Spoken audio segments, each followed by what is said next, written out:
significantly.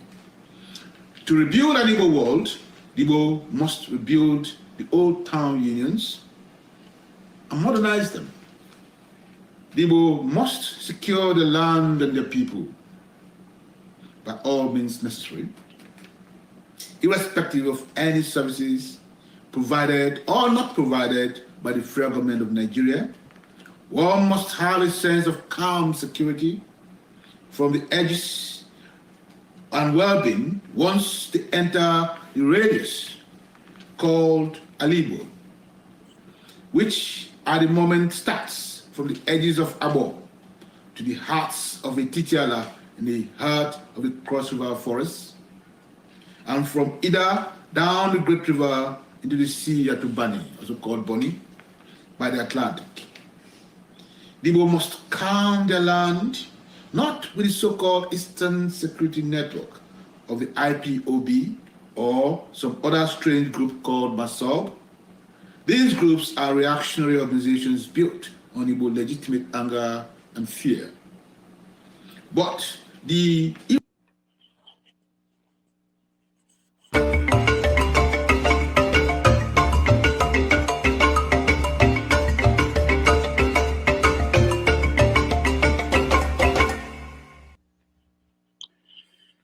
Hello.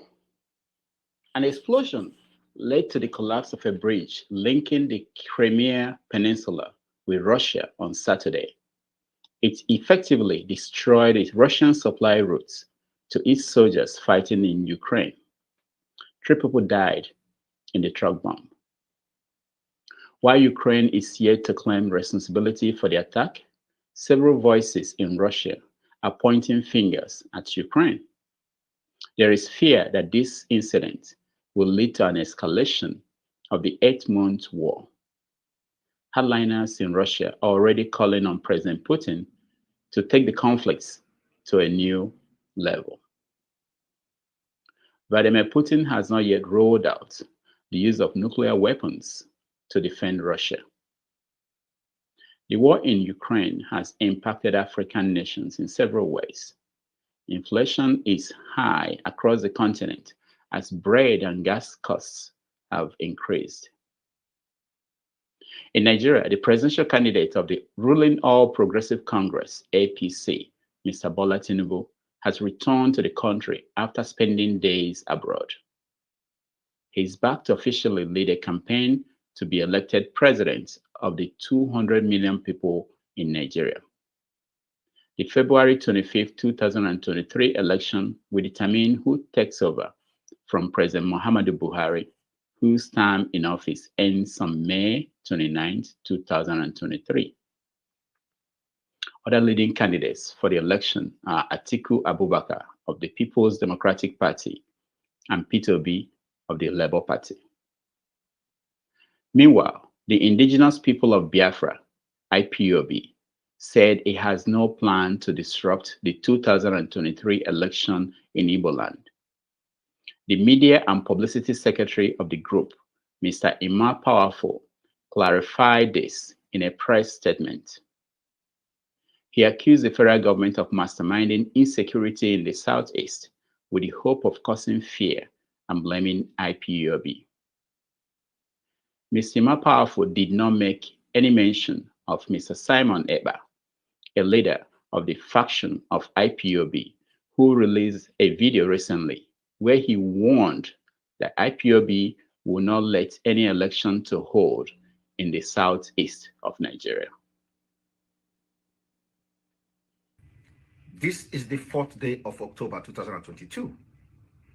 Some of you have been asking how the election will affect the Biafra restoration next year, 2023. And this is what I have for you today. As the Nigeria state, terrorist state, are planning to conduct the election in 2023, Biafra people are preparing to exit Nigeria. And the exiting Nigeria will start from stopping Nigeria election in Biafra territory. So we are going to fight to make sure nobody will vote in Biafra land. So we are taking our own destiny into our own hand. we are taking our future into our own hand. And in 2023, after we successfully stopped the Nigeria from conducting election in Biafra land, the door will be open. It is going to be either the exit of Biafra in peace, or Biafra will engage the Nigeria state in. It is 11:30 a.m. in New York City, 4:30 p.m. in Nigeria, 5:30 p.m. in South Africa, and 4:30 p.m. in Angola. Wherever in the world you're watching us, welcome to another episode of 90 Minutes Africa. I am Rudolph Okonkwo. My co-host, Chido Onuma, is on assignment. On our show today is Professor Obi Nwakanma. Professor Nwakanma is a Nigerian poet, journalist, and literature professor at the University of Central Florida. He writes the Orbit column for the Sunday Vanguard newspaper. He's the author of several books, including Christopher Okigbo, 1930 to 1967, Testing for Sunlight.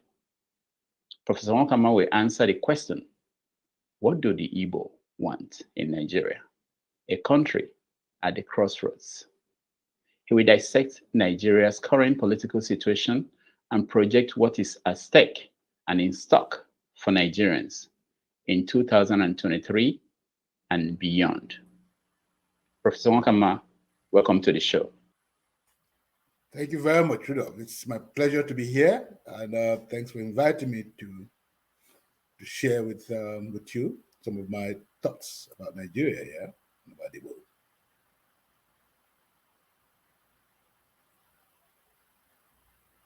Thank you so much. I know you don't do this typically, and this is an exception, and we appreciate it. And a lot of our viewers are interested in hearing your views. Let's start with the political situation in the country. I know you write a column about Nigeria for the Vanguard newspaper. How is your assessment of what's going on in Nigeria today? Well, you have to look at it from two broad planks. One is the excitement of new elections.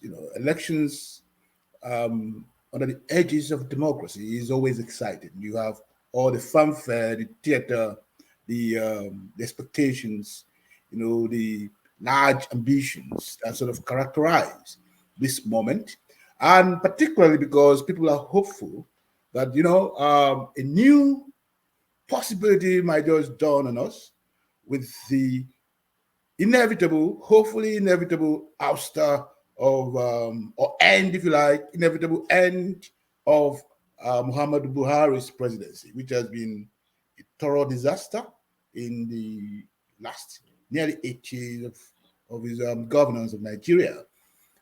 So the political contest right now is about hope. Some see it as some kind of end game. Nigeria should either get it right now or forever remain silent. And by silent, I mean end that association. Better get it right now. And to get it right means that people must be allowed to cast their votes and their votes be allowed to count. People must be able to make those choices that determine in concrete terms the very nature of our nationhood. That's clear. That's the hopeful part.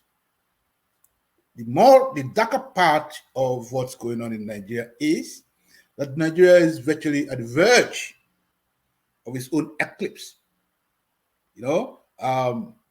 That's no point gainsaying it. Nigeria has literally collapsed economically, culturally, morally, in all spheres, in all dimensions of the definition of nationhood. And this collapse has been exacerbated by the politics of the last 7.5 years, and by the incredible the humanization that Nigerians have been forced to go through in the last 7.5 years. I've never seen this happen before in that country, even in its darkest moments. People who cannot feed their families, people who are dependent on all kinds of charity, and the odd thing is that our traditional forms of charity have been stressed and have come to a near total collapse. I mean, the extended family system. It is the extended family system that has always been the basis upon which we have had what they now call diaspora remittances. Without, the connection to home, there'll be no diaspora remittances. And the very bridge that creates this diaspora remittances is the extended family system. And it is right now stressed and is near collapse. So we need to look at these factors very carefully and use that to measure the dimensions of crisis that sort of characterize our current, sense of nationhood. Nigeria is in a bad place. We can't emphasize this enough. And the problem is that the political, I don't even know if I could call them the political class. See, these political brigands that took over the nation at the end of the military era have led Nigeria towards a dark tunnel, and there is no end to that tunnel as it seems right now. And that's where we are. I don't know if I answered that question. Yeah, you did. You did. You did. Let me now ask you.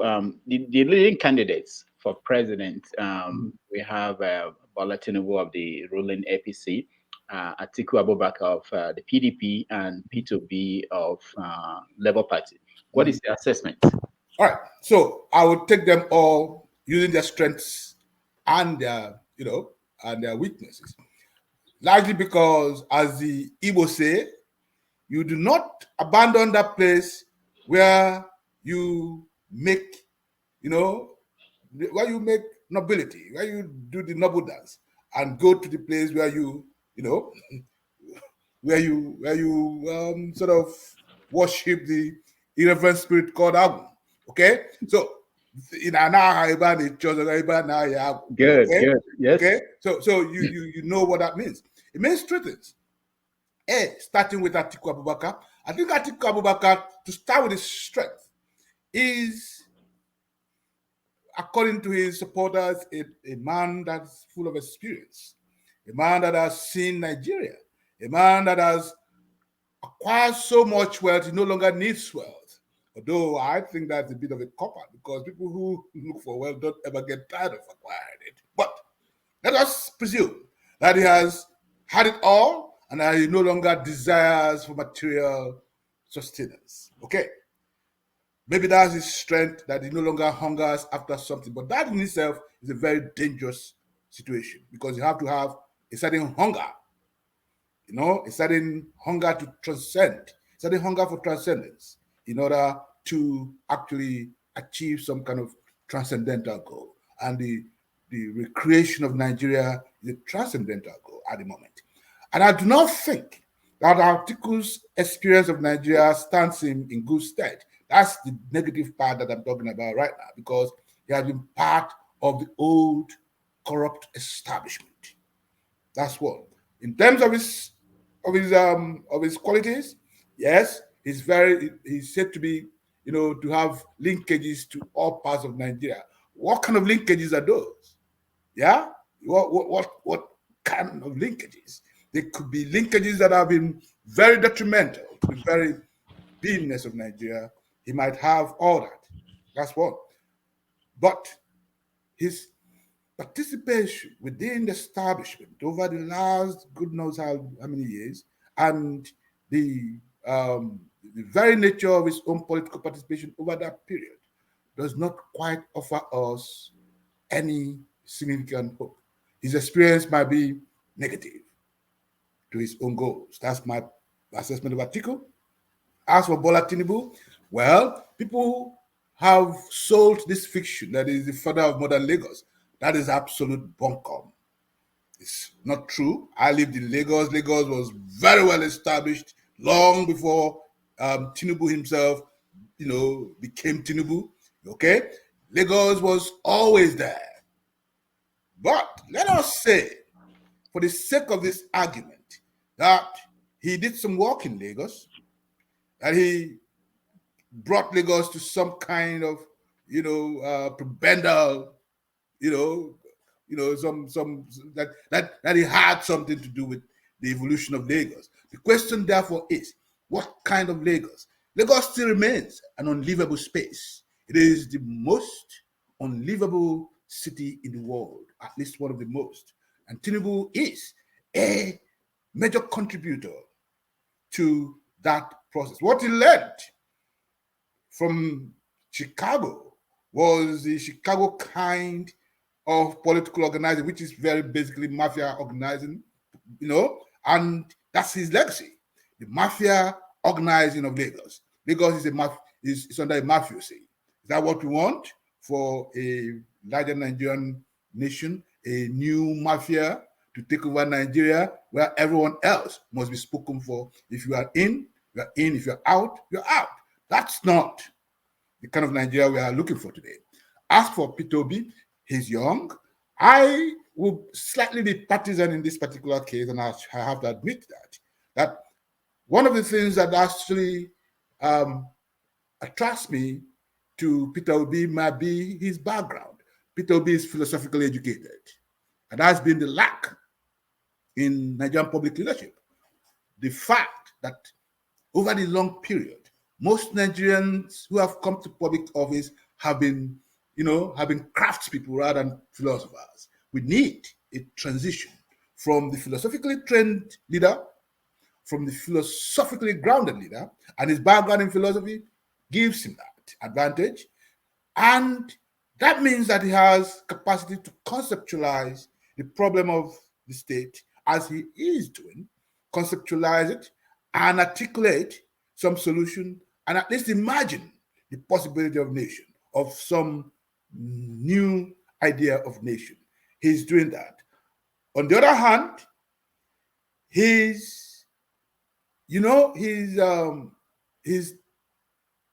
program is a mix between neoliberalism and the welfare state that the Labour Party has constantly propagated. And I bat on the side of the socialists, if you know what I'm talking about. I do think that hybrid between extreme capitalism and middling welfarism makes his political program a little suspect for me. I've tried to balance out these conditions. So for the three, I think when you put them on the balance, the best option as it is Mr. Peter Obi, if you ask me. Right? But of course, it's not me. Now Nigerians will have to make that choice and make it carefully. Because you either want a continuation and a perpetuation of the old Nigeria that we see today, or a new Nigeria that Peter Obi promises. And that Nigeria is a Nigeria that they say is going to be, one, accountable to the public, two, reduce the corruption in public governance, three, provide the basis for for productive society. If those are the things that is promising and is able to do it, and that there's a mass following him, there's an awakening of the Nigerian consciousness, then I think that we may have a possibility in a new Nigeria under him. He will just be the Moses. No, Isaac was the Moses. Now he's going to be one of those that will take us possibly to the promised land. Does that make sense? Yeah. You covered a lot of follow-up questions I had for you. But how do you assess these young people following Peter Obi? What is their drive? Their drive is ambition, his promise, his hope. They are driven by the necessity of hope. I mean, I use the word necessity of hope very, very, very, informally. I want you to understand that a society in which there is no hope, reduces itself to autarky. It's absolutely necessary that these young people are given some hope. The idea of a turn at the end of the street in which they will see a possibility of light. You see what I'm talking about? So I think they're driven by maybe three factors. One, the compelling possibility of hope, the hope that something will change for the better for their generation.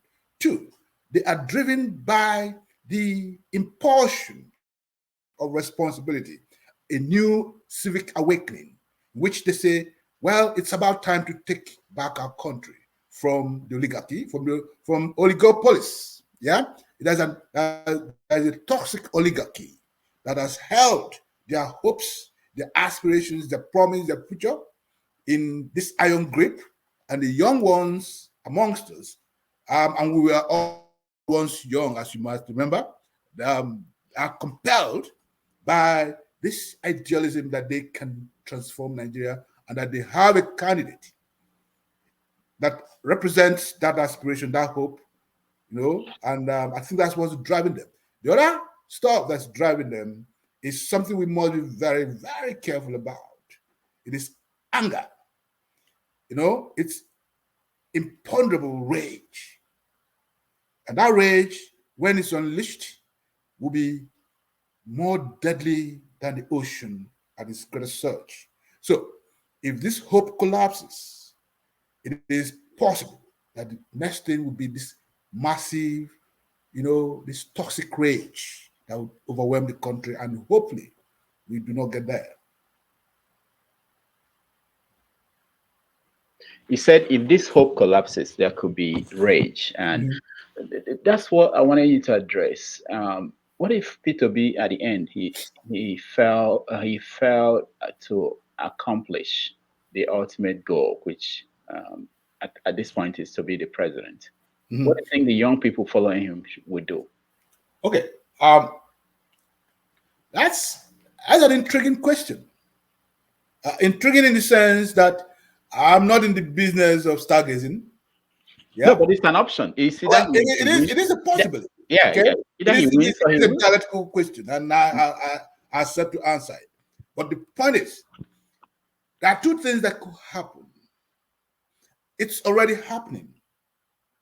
This whole question of massive flight out of the nation. When you have massive flight, yeah, and it is this kind of flight that is uncontrolled and uncontrollable, you are going to have a stressing of the West African region. You are going to have a stress around the Sahara corridor, and you are going to have a stress on Europe, and that has massive, you have a massive refugee situation, right? Just imagine that. A constant stream of these young people armed heading towards Europe, across through the Sahara, through Morocco, through Spain, towards Europe, because they will have nothing else, and then finally across West Africa. That's the meaning of collapse. Okay? Now, if that were to happen, the scenario that I've just created is likely to happen. However, containment possibilities, that used to be there, the family, the town, the community, have all nearly collapsed. Yeah? And because of these institutional collapses, this collapse of these, redemptive institutions, we are looking at a terrible social moment, a historical moment that is both revolutionary and, as a matter of fact, destructive in its own particular sense. In the sense that I do not see any vanguard guiding this process. And that's where my great fear lies. The absence of an institutional guide towards what might just be, a vast revolutionary moment. I do see a most unsettled space if the P2B dream fails, because the young people who are driving this dream are going to take up all kinds of options.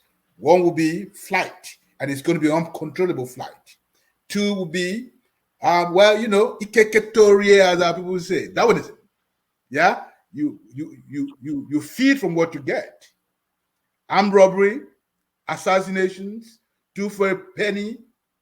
Yeah, you wake up one morning and somebody says, "I like that bracelet on your neck," and they take it just to smoke Igbo because there'll be no options left. Okay, and you know these are that's the worst case scenario.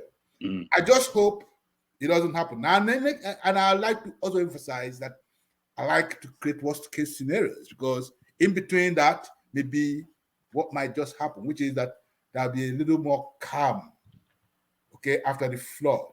But I do see the extreme of this movement because, as I said, the driving force of this movement is rage, is suppressed rage. All right. When it's unbundled, its flood will be unmitigated. Now, let me tell our listeners that and viewers that in another 30 minutes, we let them in and they will all be part of this conversation. Okay. We still have a lot of topics to cover. One is we're talking about elections, and I want you to address this issue of even though P2B is not selling himself as the Igbo candidate, he's still being seen as the Igbo candidate. In fact, there are people who make the case that P2B should be given the chance to be president for it to be fair in Nigeria. Let me play one of them. And every institution whose foundation is built on fairness and justice to join hands in this task of enthroning a democratic government by supporting Peter Obi. If you are sincere and honest about keeping Nigeria together in peace, the slogan henceforth should be to keep Nigeria one, everybody should. All right, this part Adebayo. What do you think about that argument that beyond competence and capability, that there is need to give room for an Igbo person to be president of Nigeria? It's a common sense proposition. Yeah, it is really basically a common sense proposition. Mr. Ayo Adebanjo is a thoroughly grounded and experienced politician. His assessment of the situation comes from a long play in the field of Nigerian politics, right back to the 1940s and 50s, to the 60s, 70s, and 80s. He has seen Nigeria and he has nothing to lose. He's an old man. He is right now compelled to tell the truth. Yeah? And he's making these amends, these historical amends. Okay? And he is actually making these amends in order to save a nation that is at the very point of collapse. It is a common sense proposition. I do understand where he's coming from. Okay? Two things. Anyone who takes the Igbo agitation for granted is a fool. Yeah? Because the Igbo constitute the spine of the nation. You break that spine, the nation collapses. We don't like to think about it, but this is a fact. Okay? Second is, I do think also that an Igbo as president of Nigeria might offer Nigeria the alternative of the Republican ethos of which the Igbo embody. That is, the idea that all men are born free and equal.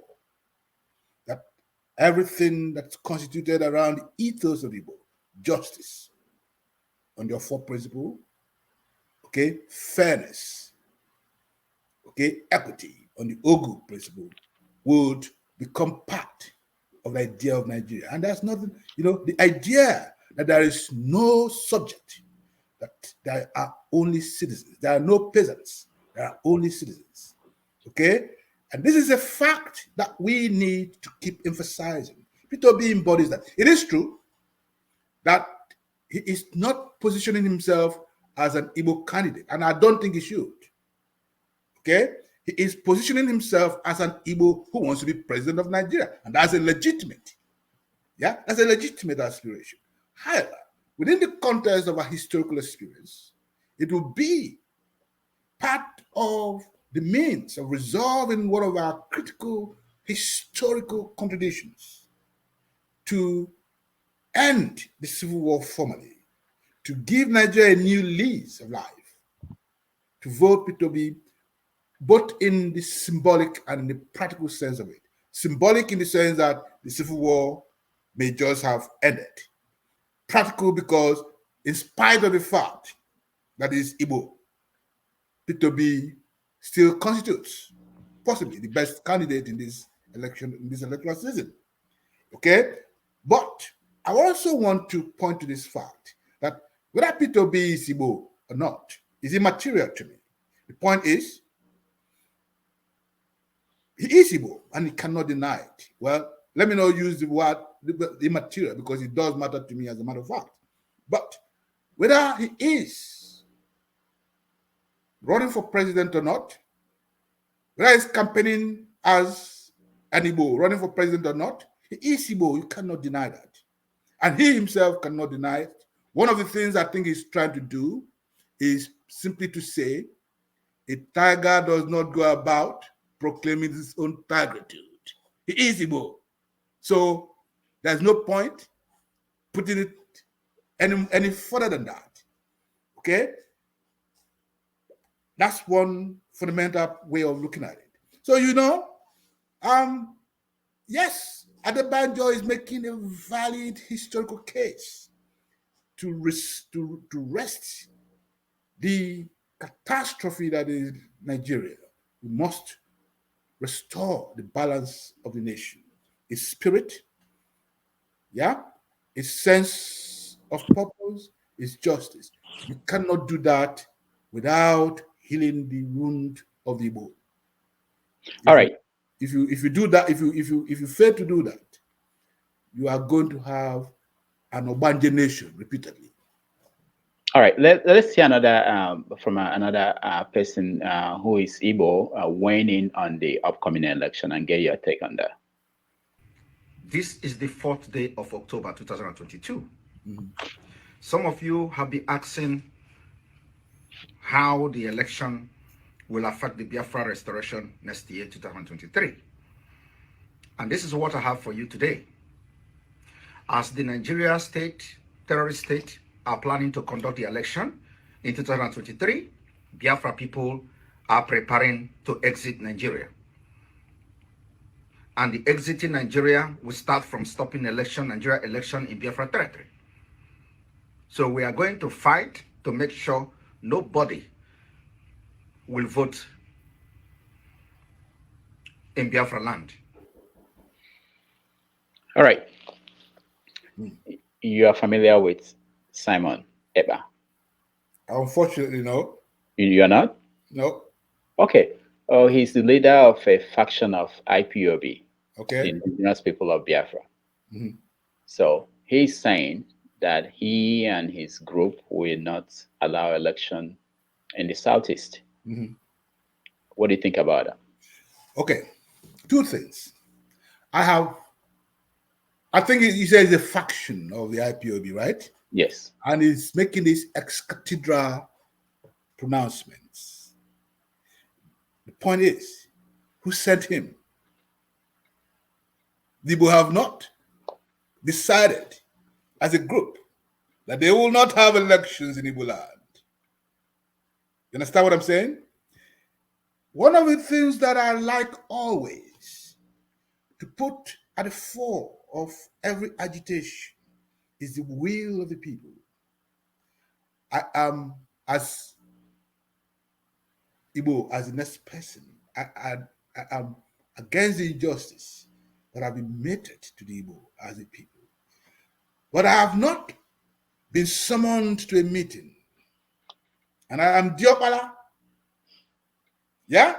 I have not been summoned to a meeting in which they have said to me, the Igbo have decided that we are leaving Nigeria tomorrow and that there will be no election. When we come to that Congress, everyone would say his own piece like we do in Igbo land. And then when we say Igbo, kwenu ya, this is what we have decided. Then I'll join Simon Ekpa in stopping elections in Igbo land. Okay? But until that, I think he's just probably speaking his own mind. And he has a right to that. However, this is what I really like to urge the young man. I want him to put his ears close to the ground and he will hear the sounds of the rustle of the ants. They who put their ears on the ground will sadly hear the rustle of the ants. The ants are telling us a different story today. People are saying, come, let us see the end of this situation. Let us see if there is a need for plan B. We know that in Igbo land, that you cannot sustain an agitation unless there is community involvement. Otherwise, Igbo would send you behind the backyard and send you to Igwenga. You go on a long journey. Yeah, that's how we do it. Okay, so I want them to understand that there are also counter forces in Igbo land, unless Igbo agree that these counter forces in Igbo land are as active, okay, and can be activated, and can actually very easily be activated because the federal nature of Igbo society gives each town autonomy to act, invokes the leadership of the actual leadership of each town, okay, who are often hidden behind the shield of all this noise. They come out and say, end this matter. That's when we see people act, and they will act. People have actually said, let us watch what happens. I know that there are so many meetings around Igbo land dealing with this question of how do we respond to these elections. In my view, from what I've heard, most Igbo are prepared to give, okay, this process a chance until they can no longer give it a chance.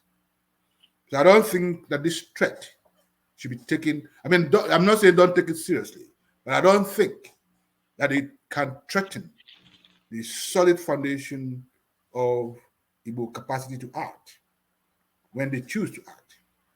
Now, recently we've seen a lot of disruptions going on in the East. Some of them are blamed on Nigerian military. Some of them are blamed on criminals. Some of them are blamed on some factions of IPOB.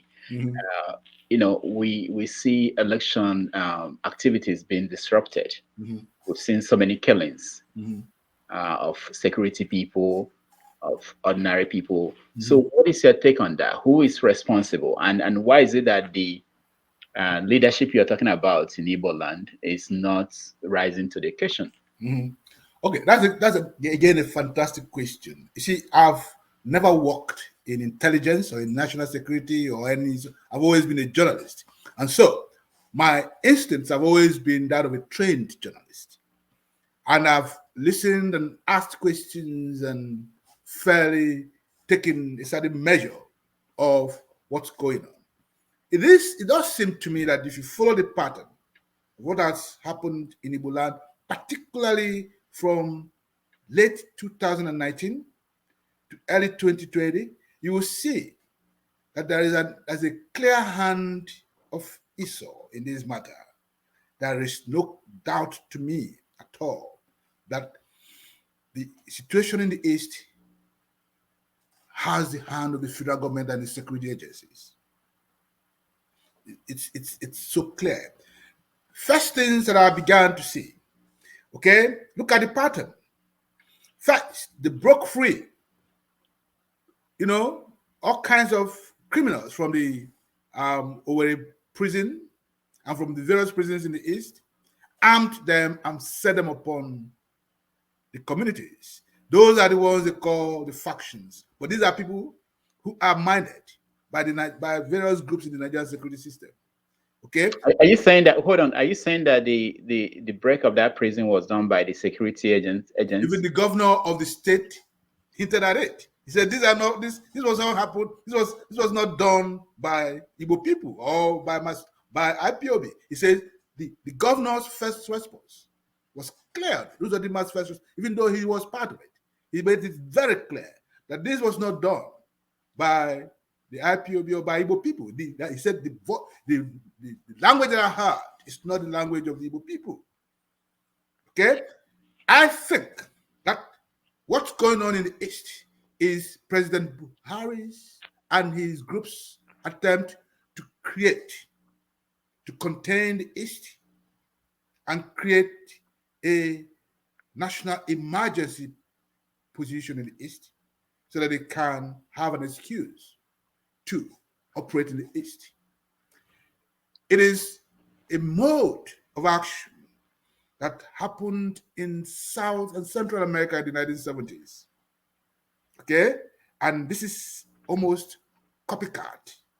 Let me stop you there, because recently, I think last week, the governor of Anambra State, Charles Soludo, announced that the people causing the havoc in his own state, that they are Igbo people. Of course, I'm not saying that they. Oh, look, when you break a prison full of criminals and arm them, it doesn't matter where they come from. They are criminals in Igbo land, but if you give them AK-47 to go and operate, and you mind them, you regulate them, okay? You it's the same situation. Okay? The problem that we have to ask, the question that we have to ask critically is, who is controlling the arms flow? How is it controlled? Who is providing intelligence? How is it provided? Who is directing the operations? Look, ordinary civilians do not have the kind of training, okay, to operate in the very sophisticated ways that these people are operating in. And there is only one place in the East that could hide these people, the military barracks. Because if these guys were actually Igbo, the nature, the structure of Igbo society will be able to actually identify them, because everybody comes from a village. You know what I mean? They will say, oh, he's doing this. Oh, he is doing this. Oh, we know where they come from. You will know precisely their families, their networks, their villages, their lineages, because of the fractal nature of Igbo society. But the point is, these guys operate and they disappear. Okay. Which institutions in Igbo land is capable of hiding people in that manner? It's only military barracks. Let me play a video of what recently happened in our Luzon in Imo State, and I want you to react to this. Yeah. About 0100 hours this morning, a joint security team comprising the military, the police, and the DSS stormed the camp in Oda in Imo State and Lee community in Anambra State. Yeah, and when we got there, we noticed that the community has been deserted. These boys have taken over the community. They've carved out swaths of land for themselves, and that is a brand of insurgency. There is nobody, it's just a ghost town. Everybody has disappeared from this town. And in course of the raid, the security forces were able to rescue the Eze from Okigbo, Eze Ihenacho Ndukwe, who was kidnapped some days ago. And then we discovered a lot of decapitated bodies. And surprisingly, in the 21st century, we noticed that people practice cannibalism here, because we saw human flesh being roasted. So it was a nice. All right. What do you think of this? Rudolph, I'll ask you one question. Did they show this human flesh being roasted? Did they give us any? I mean, you're a journalist. And the journalist there didn't show us this human flesh being roasted. And if you see on the name tag of this guy from the ESS, it's a non-Igbo name. So you think these are all... Hang on, let me finish with this.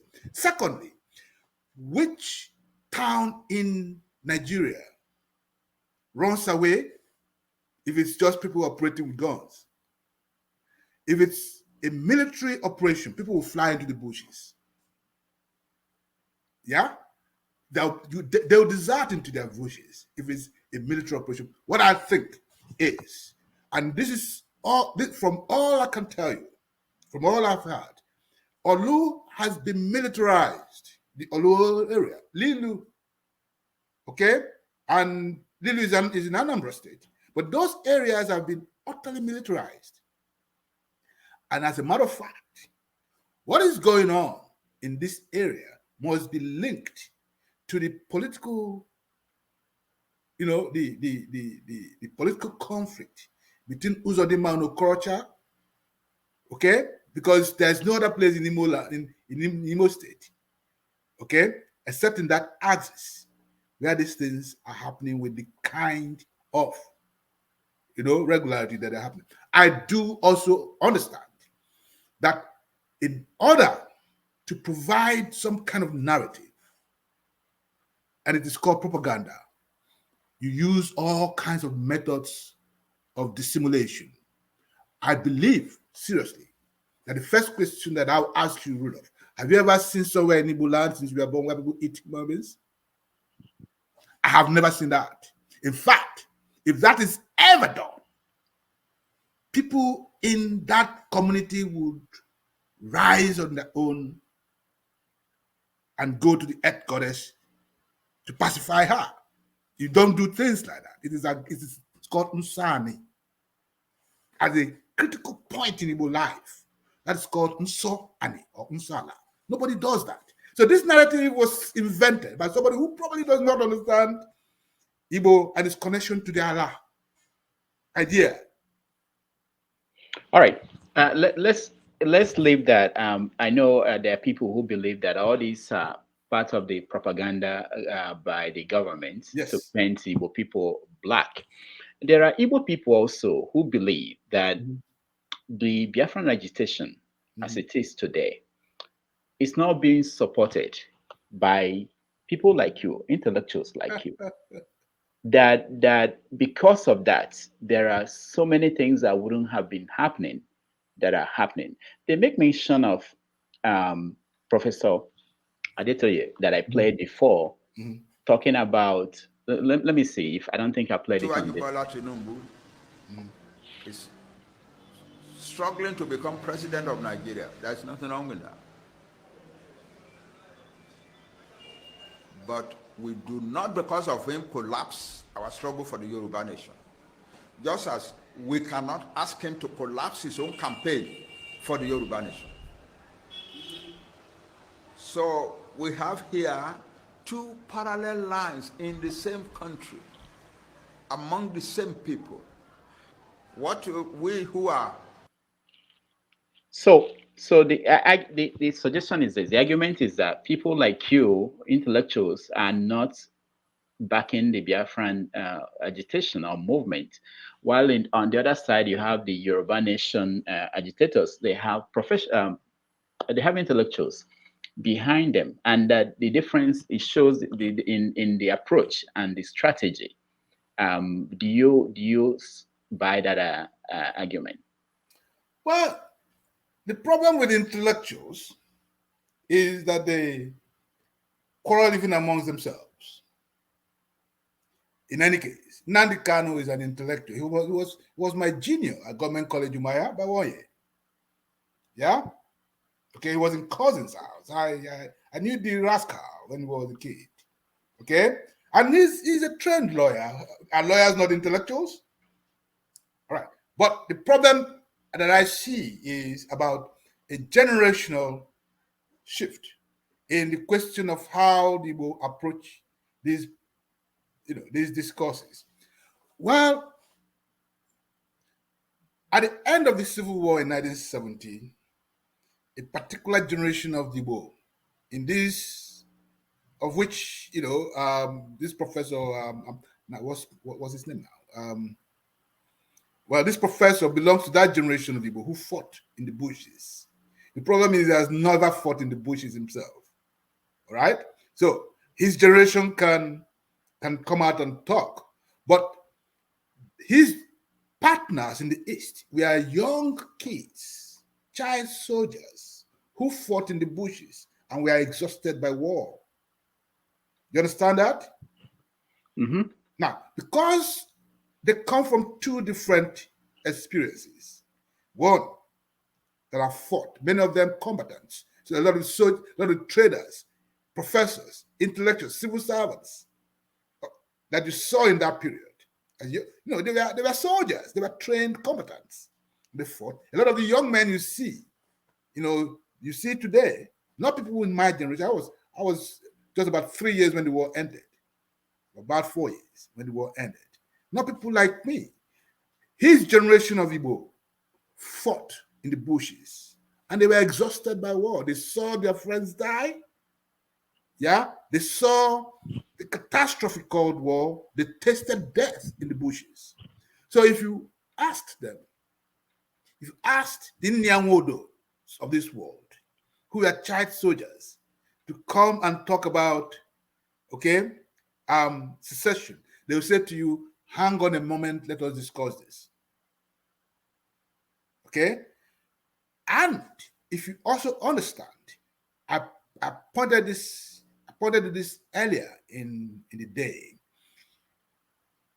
until the Igbo achieve a certain kind of consensus on what to do about this question called Biafra, whether to restore it or to collapse it or to create what Dumego Juku, the leader of that war himself, called a Biafra of the mind, until they come to some agreement. And it is difficult always to get the Igbo to agree.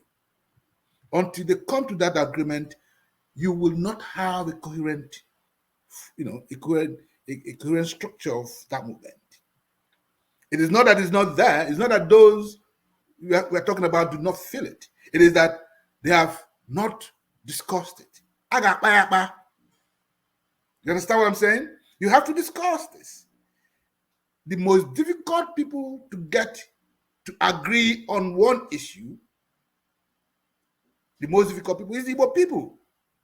In the gathering of the Igbo, if there are 1,000 people, there are 1,000 opinions until you coalesce them.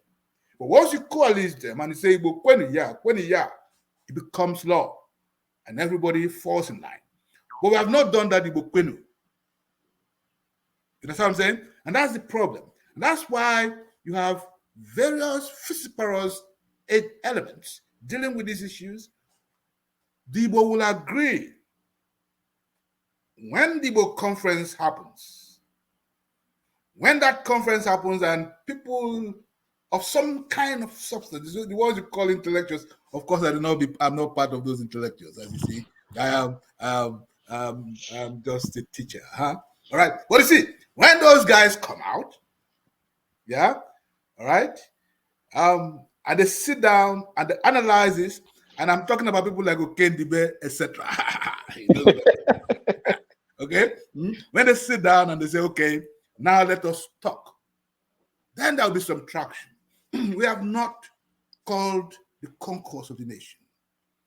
Once we have the gathering of the Igbo, once we have the conference of the Igbo, and they agree that there'll be Biafra.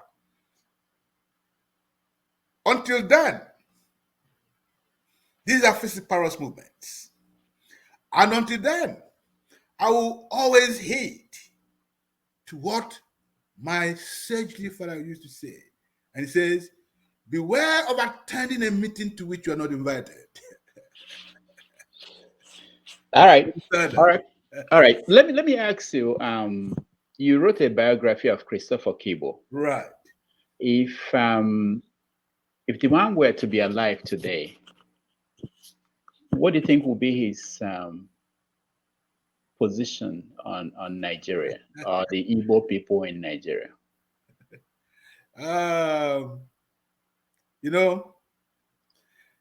If you read the biography of Christopher Okigbo, you realize that he was a rascal as a young man. Just like He was you. a rascal.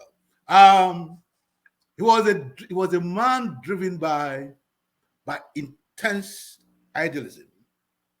Okay, and you know, when you think about what Christopher Okigbo would have done today, I think he would have been dead.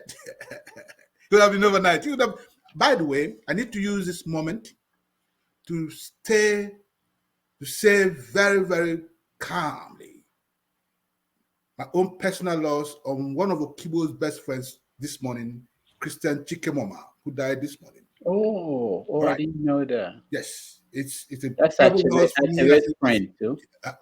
Chinachebe's best friend, Yeah. both in Umuahia and in the University College, and who also became an old friend and mentor to me. And now these are Okigbo's best friends. So the generation is passing on. So if he were alive today, he would be an old man looking through the windows of life and saying, what we old men see sitting down, you don't see standing up. Because he died in that war, as you know. And I think that if he had survived that war, he would have been calmer, according to his old friends. Okay? He would have been a calmer person. He would have entered the mid life of his life, and he would have seen things in a little more clearly. It's like people like me. Until I turned 50, I didn't know it was possible for me to die. You understand what I'm saying? I mean, until I turned 50, I did not know that death was possible. But that's what it is generally. If Okigbo were alive today and we are to gaze into his spirit, I think what we'll be doing is what his own generation who fought that war also have been doing. They will say, young man, calm down. Now, Ali Mazuri wrote a book. I think it was where he had the trial of Christopher Okigbo, essentially condemning him for wasting his talent, dying for the war. Do you think that is something that is pushing intellectuals like you not to essentially stick their heads out to fight for certain things? Who told you I'm not sticking my head out? I have stuck my head out and I will still stick my head out. Look, Rudolph, to be clear about this, I'm completely Igbo. I have no ambiguities about it. Okay? I resolve that ambiguity. I'm Igbo. Without apologies and without question, I have no ambiguities about my Igbo-ness. I am really Igbo to the very ground floor. And I fight. It used to be that only 3 people in the Nigerian press used to talk about the Biafran war when everybody used to be silent. Me, Pini Jason, and Nana, my colleague in the vanguard, Ochorome Nana. We will talk about it and they will invite us and we say, well, it's an opinion. You know what I'm talking about. Okay? But when everybody else was silent about it, we talked about it. Biafra is a valid historical question.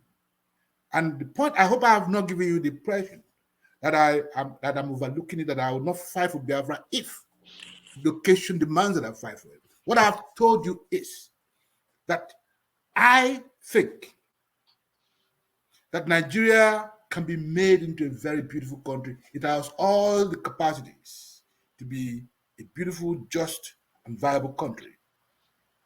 We can, we can contain the demon of fragmentation that's characterized the Nigerian nation. And those demons have been exacerbated by the personal interests of those who benefit from the situation in Nigeria, for who rather benefit from what they call the difference. Okay, Nigeria is possible. If Nigeria is not possible, and it comes to the point where the will have to say, well, let us create our own Maggie Cube nation, and I'll join in this Maggie Cube movement. But my incentive at the moment is coherence. Okay, I'm a Zikist intellectual. I believe in the ideas that we, Black folk, should create a massive nation that could absorb all the centrifugal forces thrown against us. That's my belief. Okay, it is not as though I do not rear out my head. You know, it'd be unfair to people like us who have actually taken body blows on Igbo issues to say we are not bringing out our head. We have. What do you expect a man who has crossed 50 to do? Pick up arms and go into the forest? No, we sit back and give routine, clarifications about what ought to happen. And I'll keep emphasizing this. Once Igbo say yeah, I will join in saying yeah. But until we say yeah, I will keep acting like a proper Igbo man and say, who sent you to me? All right. We have to let our viewers join us. I have a lot of questions that I didn't touch. I wanted to talk to you about literature because you are in that field. I wanted to talk to you. You mentioned Zik, and I can't leave it without this question. A lot of people are afraid when they look at P2B, the possibility of him being president, that it will be like another Zik. That's not what we need. A lot of people are feeling that the country needs restructuring, that having P2B there will just be to keep it going for another 4-8 years, and then we go back to this. What do you say about that? Again, Rudolph, I appreciate that you think I'm a priest of Alpha. I don't look into the future. I don't have the gifts of the futurologist. But I can tell you this. There's nothing wrong with having a Zik as our president at this moment. Because indeed, the father of Nigeria is Zik. He conceptualized the nation. Until Zik arrived, the scene, there was no Nigeria. But do you know there are a lot of Igbo people who blame Zik for the situation of Igbo today? And they are ignorant because they forget that in 1955, the British colonial government drew out an extensive plan to invade the East, remove Azikiwe, and end every discussion around decolonization. This was 1955. I'm not talking about the 1947 incident. I'm talking about the active plan drawn up by the British colonial government in 1955 to assassinate, remove Zik, dismantle the colonial movement, and end it all. Well, that plan was brought to an end by a very logical, GOC of the British Army, of the Queen's Regiment in Nigeria, who said, well, we can do this, but we will only make Azikiwe matter, and that's more dangerous for us. Okay. Why were they trying to do that? Well, according to the records, according to archives, Azikiwe's economic development in the East and the development plan of the East was totally upstaging the British colonial program in Nigeria. The East was booming. Azikiwe was installing new possibilities in the East. It was Azikiwe that started the library program in the East. He built the first university. He created the modern market in Nigeria, which was the Dubai of West Africa in the 1950s. Okay, the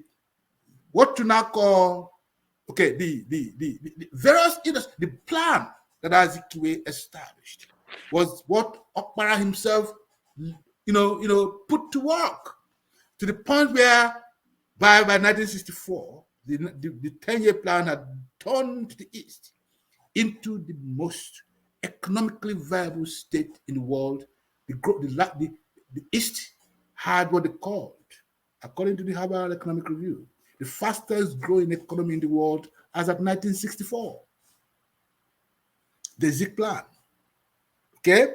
It was the Zik plan put into force between 1979 and 1983 that awakened the economic possibility of the Southeast. Okay? Between Mbakwe and Wobodo, the industrial scale development of the East the urban development that was actually then brought to a halt by the military, this Buhari's group, who said, well, the East, these Igbo people have come again. We need to stop them. And they planned a coup. And from 1983 till today, the East was turned into an economic desert. People forget that the first independent power station was built in Imo State, in Nigeria, the Amarako Power Station, which was to be serviced also by the Zombe gas power station. By Mbakwe, Mbakwe told Shagari, look, if you don't build the petrochemical plant in Zombe, I will build it. And he started building the petrochemical plant. It was that petrochemical plant that Buhari transferred, okay, to is it Eleme? That's what it was. The entire organogram of development. You need to go and read it up. And then any Igbo who says a single word against Azikiwe is a fool, because they don't have the authority of history. They don't think. Azikiwe ended the civil war when the Igbo were about to be slaughtered to the single man. It was Azikiwe who kept any Igbo today alive. And it was Azikiwe who forced Govt to accept the no victor, no vanquished argument. Okay? So we do know. And as you know, I'm writing down the biography of Dr. Azikiwe. So I know some of these facts. I've gone to the archives. I know what I'm talking about. My Zik biography is going to detail the various convergences between the Zikist idea of a modern nation and the idea by people like Blyden, yeah, and the early West African Igbo who wanted to create a massive West African, state. That was Azikiwe's plan. Okay, so we need to be a little more careful. Those who don't understand these issues should go back to history. And unfortunately, most young men and women today have no access to historical account. We have basically messed up these narratives to, and it's now an all-commerce affair. Zik was a giant of the 20th century amongst Nigerians, amongst Africans. All right, we're going to let It was a gift to the Igbo and to Africans. That's how it should be seen. All right, thank you. We're going to let our viewers join us. While I let them in, I want you to think about your book on Christopher Okigbo. You're now writing another one on Zik. We can't find your book on Okigbo anywhere. Where can we get it? Well, I think my publisher in the UK, James Corey, made the mistake of giving the Nigerian right. The Nigerian right to Heinemann. Yeah, and Heinemann is a complete disaster as far as I'm concerned. I think at some point that book, Heinemann basically refused to market the book properly in Nigeria, and that's the unfortunate thing. So, in fact, James Corey sold out the hardback and started the what do you call it? The paperback. The paperback about a couple of years ago. And what has happened is that the Nigerian edition has been totally messed up by Heinemann, which is supposed to have distributed it or published it. I think that's the problem. All right. So if you want to buy it, it's either online or you go to the UK. It's $80 online. How many people can afford it? That's sad. I think again that speaks to the collapse of the publishing industry in Nigeria. I mean, the four dimensions of this world. Those who could have actually taken up the scale of publishing, that would have helped to circulate these. There are so many lost books. I mean, one of the critical books, okay, that I think that every Igbo man should have. Okay, I mean, so many books around the Igbo question, around the Nigerian question, around the African question that have gone into that have ended because there are no publishing. There's very little publishing infrastructure in Nigeria, and that's the case of the Okigbo biography. Hanneman is an atrocious publisher, and it messed it up. All right. Let's hope that the new one will be available to people. And so we have our guests. Many of them, our audience, are here to talk to you. The studio is full, and a lot of people want to join. So I'll try to give people a chance to ask one question only. So think about what you're going to ask them.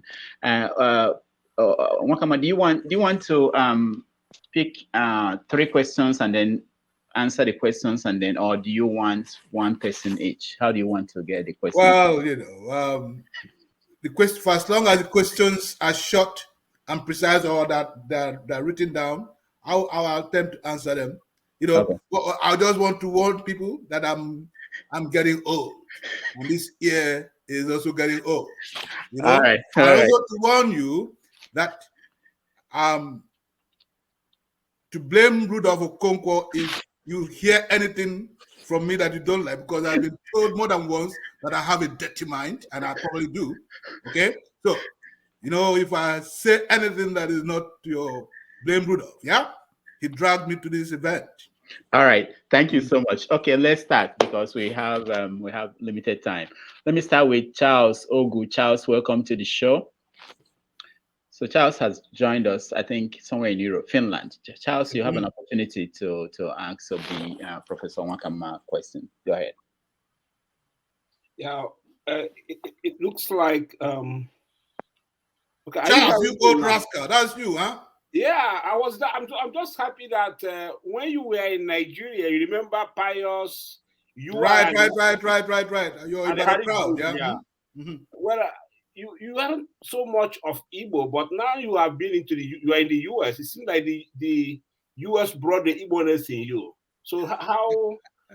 Yeah, because I remember we met at Crowder Lane, Ari Garoba, Oshia, Ndukotiono, most of them. But you weren't much of an Igbo then, but now I can see the Igbo-ness in you.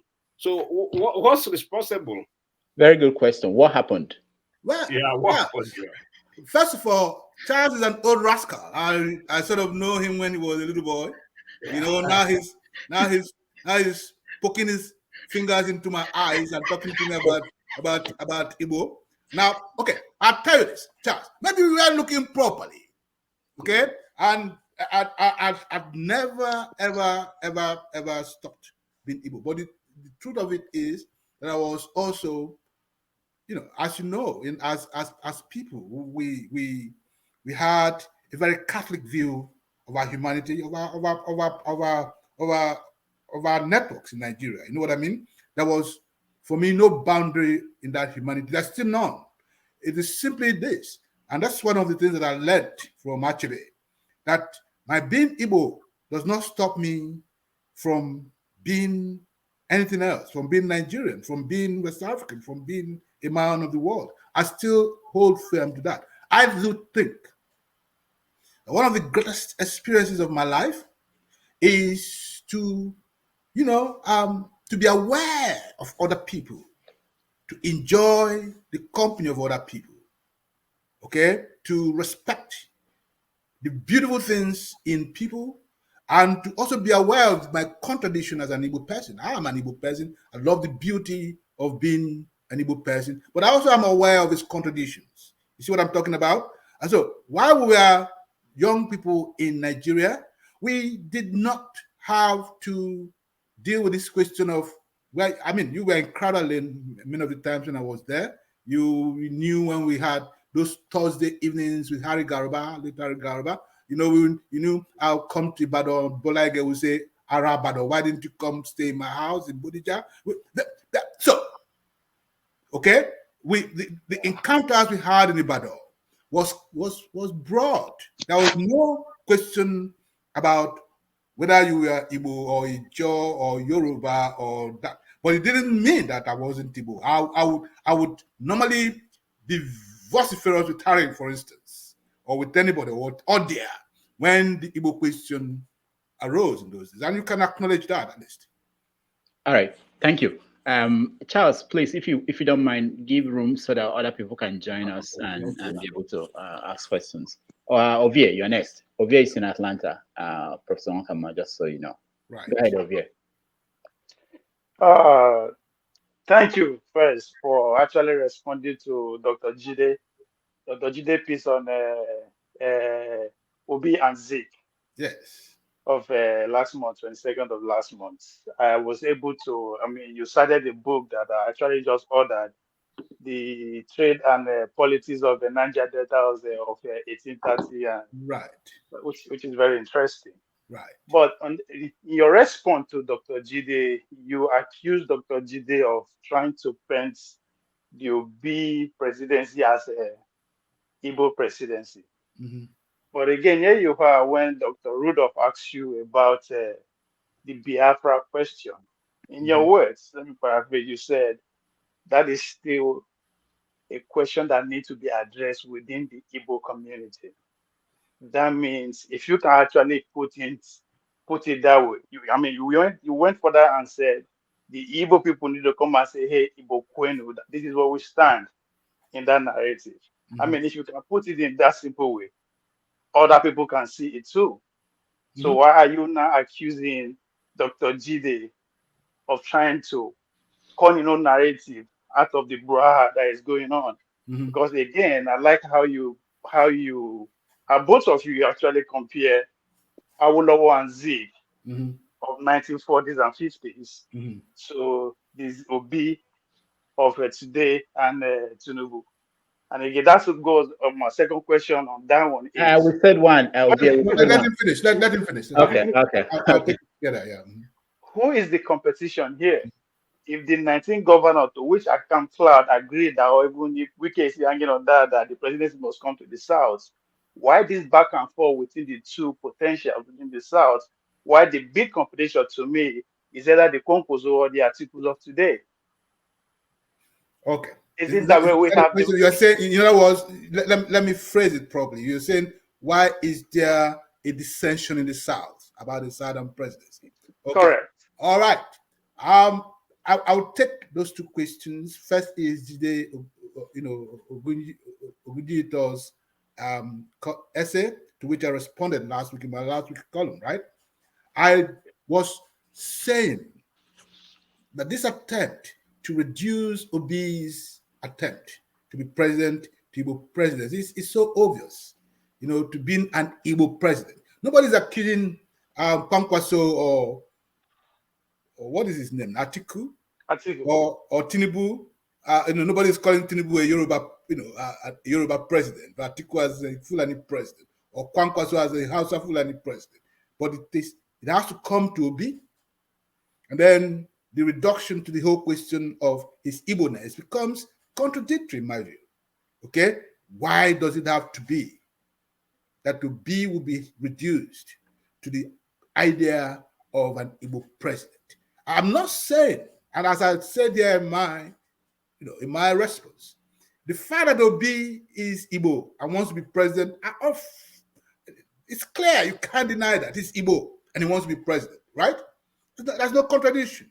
But to harp on this fundamentalist position that a particular generation of Nigerians used to confuse another generation, that the Igbo constitute the antinomy called Nigeria, is, in my view, egregious. See? That's the point I was trying to make. Yeah? And it is not true. If you go back to the history of modern Nigeria, the Igbo fought the liberation movement. Mostly the Igbo fought the anti-colonial movement. You have to go back to history. And I'm not going to use this moment to articulate it. You have to buy my Ezekwe book when it comes out. Okay? But see, that's the point I was making. All right? Ogundita was trying to be clever by half. I had to point that out to him. That's one. As to the whole question of the Southern solidarity, it would be nice, but Obi wants to be president too, so why not give it to him? Why should he always be the one to make concessions? Do you see what I'm pointing out?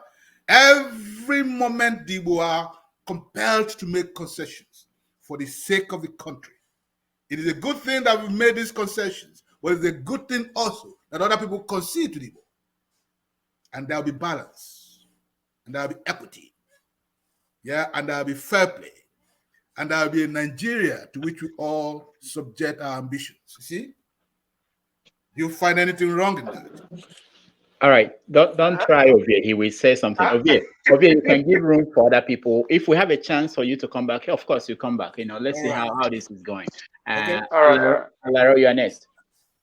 Thank you very much, Prof, for being here and giving us the audience. And one can tell from your level of intelligence, and you have a broad view of the society, so it's not just one-minded, which is very appreciated, much appreciated. And you said, to start with, the extended family system, which is the financial structure of the nation as of now, which is something I do agree with, because I've always said most of the time on this show that those in diaspora, we're sacrificial lambs of those we left behind. That's the only way Nigeria is now surviving. And that being said, I also believe I'm an agitator of an Igbo, I'm an Yoruba man, I'm an agitator of an Igbo presidency. I think it's a must. We want to say we're a nation, under one umbrella called Nigeria. Not that it's PDP when I say umbrella anyway. Mm-hmm. But there should be an Igbo presidency for sure.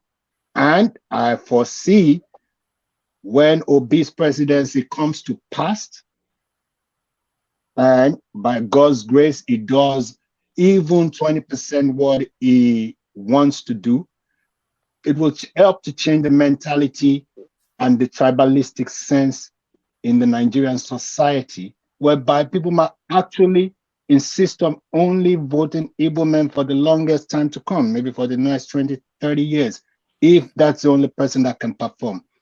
That being said, the end game that you mentioned is my fear also. I believe there's a possibility if this presidency is not actualized yet. I already spoke in German right now. And it will give it will give access to the mindset of the agitators of what they want. It gives them access to make that point. Mm-hmm. That being said, I'm going to now give a personal message from His Excellency himself, which he has a love for this nation, and that's why he's running. But the uprising of the youth as it is today, he did not foresee, and he's extremely moved. Mm-hmm. And he prays on it daily because now he has taken on a responsibility. It's no longer about presidency, and he prays on it daily because he knows he cannot afford to fail. Thank you. Right. So let me make two important points with regards to your observation. First of all, I thank you very much for thinking that I'm intelligent. Even sometimes I don't think so myself, but that's all right. The question, as far as I'm concerned, is yes, I need to emphasize this. The extended family network in Nigeria is the map of our being today, but it is under stress.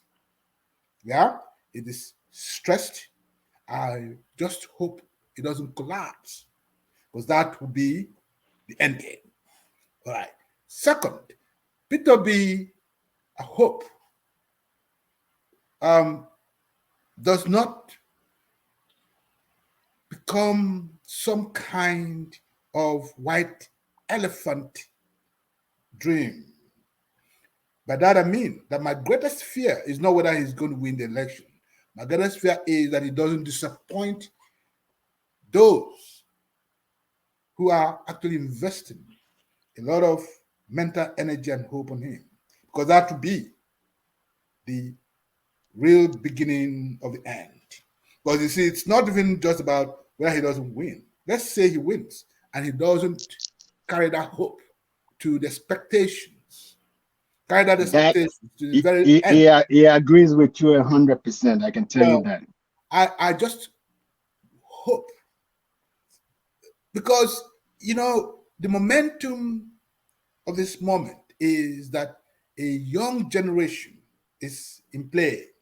That young generation coming after us have no interest in who or where you come from. They are intermarrying, they are intersexing, they are doing everything. It is the emergence of Nigeria that people have always foreseen, because across Nigeria, particularly within the urban context, most Nigerians are exchanging themselves. I tell people, a lot of Nigerian kids have never been to Igbo land, have lived mostly in Lagos, and they speak Igbo. Yeah? Do you understand what I'm saying? They've never lived in the East, but they are fluent in Igbo. This is just to tell you. And a lot of Igbo kids have never been to Igbo land, and they don't speak Igbo. They speak fluent Yoruba, Ejile Yoruba, go to the end, Okay, right? So you see the point I'm making. You go to funerals or weddings today in Igbo land, and there's something they call Ashebi. It was not an Igbo culture, but today it is. So you have these interchanges, the building of nation. Okay, what Benedict Anderson described as cultural, as those elements that sort of build nations, the exchanges. It is happening in Nigeria. What people who are not historically minded don't see is the extent to which these things have happened. I listen to Nigerian music, okay, and I hear the polyglot nature of especially Nigerian gospel music. All right, it is sung in Igbo, in Yoruba, you have these languages mixing. You look at the culinary capacity, the culinary culture in Nigeria. Most Nigerians now eat edikain corn. Where is it from? Okay, many people eat ofowere. My best food in the world is ewagoi. Yeah, I don't see the contradiction. I also know that there's a fantastic food called adalu, which is a Yoruba cuisine. And there is, of course, that magical plantain thing called dodo ikire. These are the experiences that even Charles Ogu himself would acknowledge is part of the architecture, the alchemy of a being as we are growing in Nigeria. It is not a perfect space yet. It's not going to be perfect. It's a nation in evolution. Absolutely. We can either build it or we can destroy it. That's the point that some of us are making. I feel like the greatest legacy we need to give our children is that legacy of the Zik vision of Nigeria, which is, give a little, concede a little, form the balance. All right. Amen. Thank you very much. I'm going to step outside for others, and I'll see if I can come back in. Thank you, sir. Prof, much appreciated. Thank you very much. Professor Nwakanma, just so you know, we have 20 people waiting, so maybe you can make your answers. All right, I hear you. All right, Emmanuel Franklin, you're next. Obi Nwakanma, good evening to you from Frankfurt. Obu Nwakanma salutes you. Yes, Frank. I am really glad that you came in after I spent an hour of my precious life entertaining Rudolph last Sunday on this program.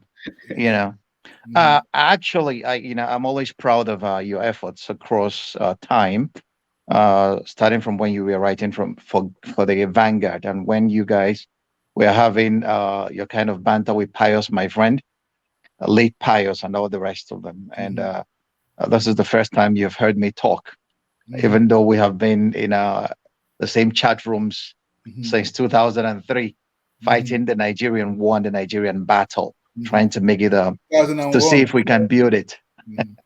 So, well, I have only one question, and that is, when is your new book coming out?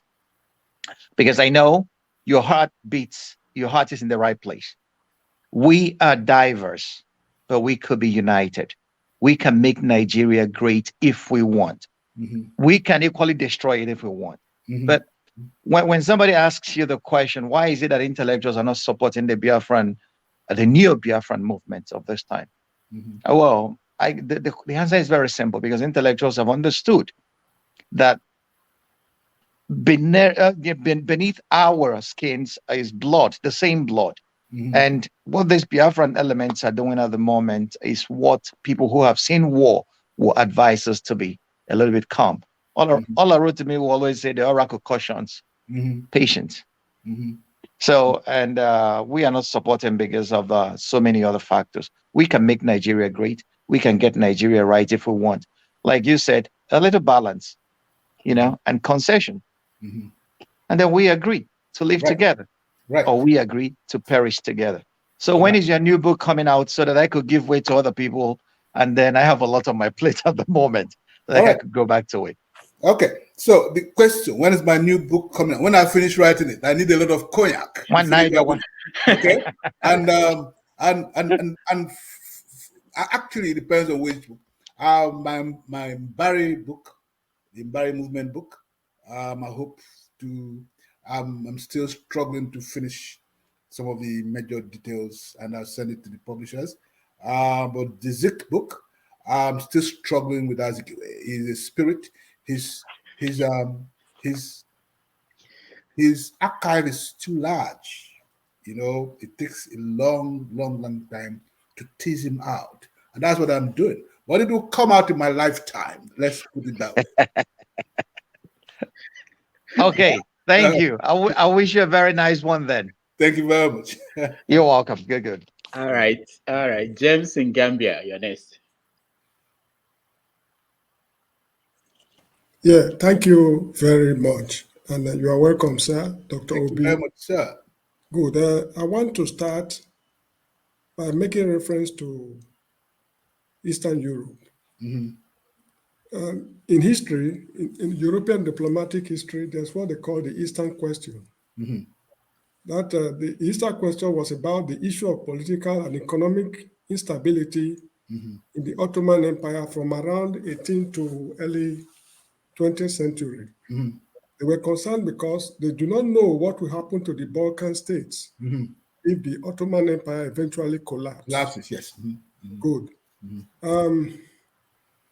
During the First World War, the Australians had cause to invade the Ottoman Empire, and it led to what they call the Gallipoli adventure. In Italy.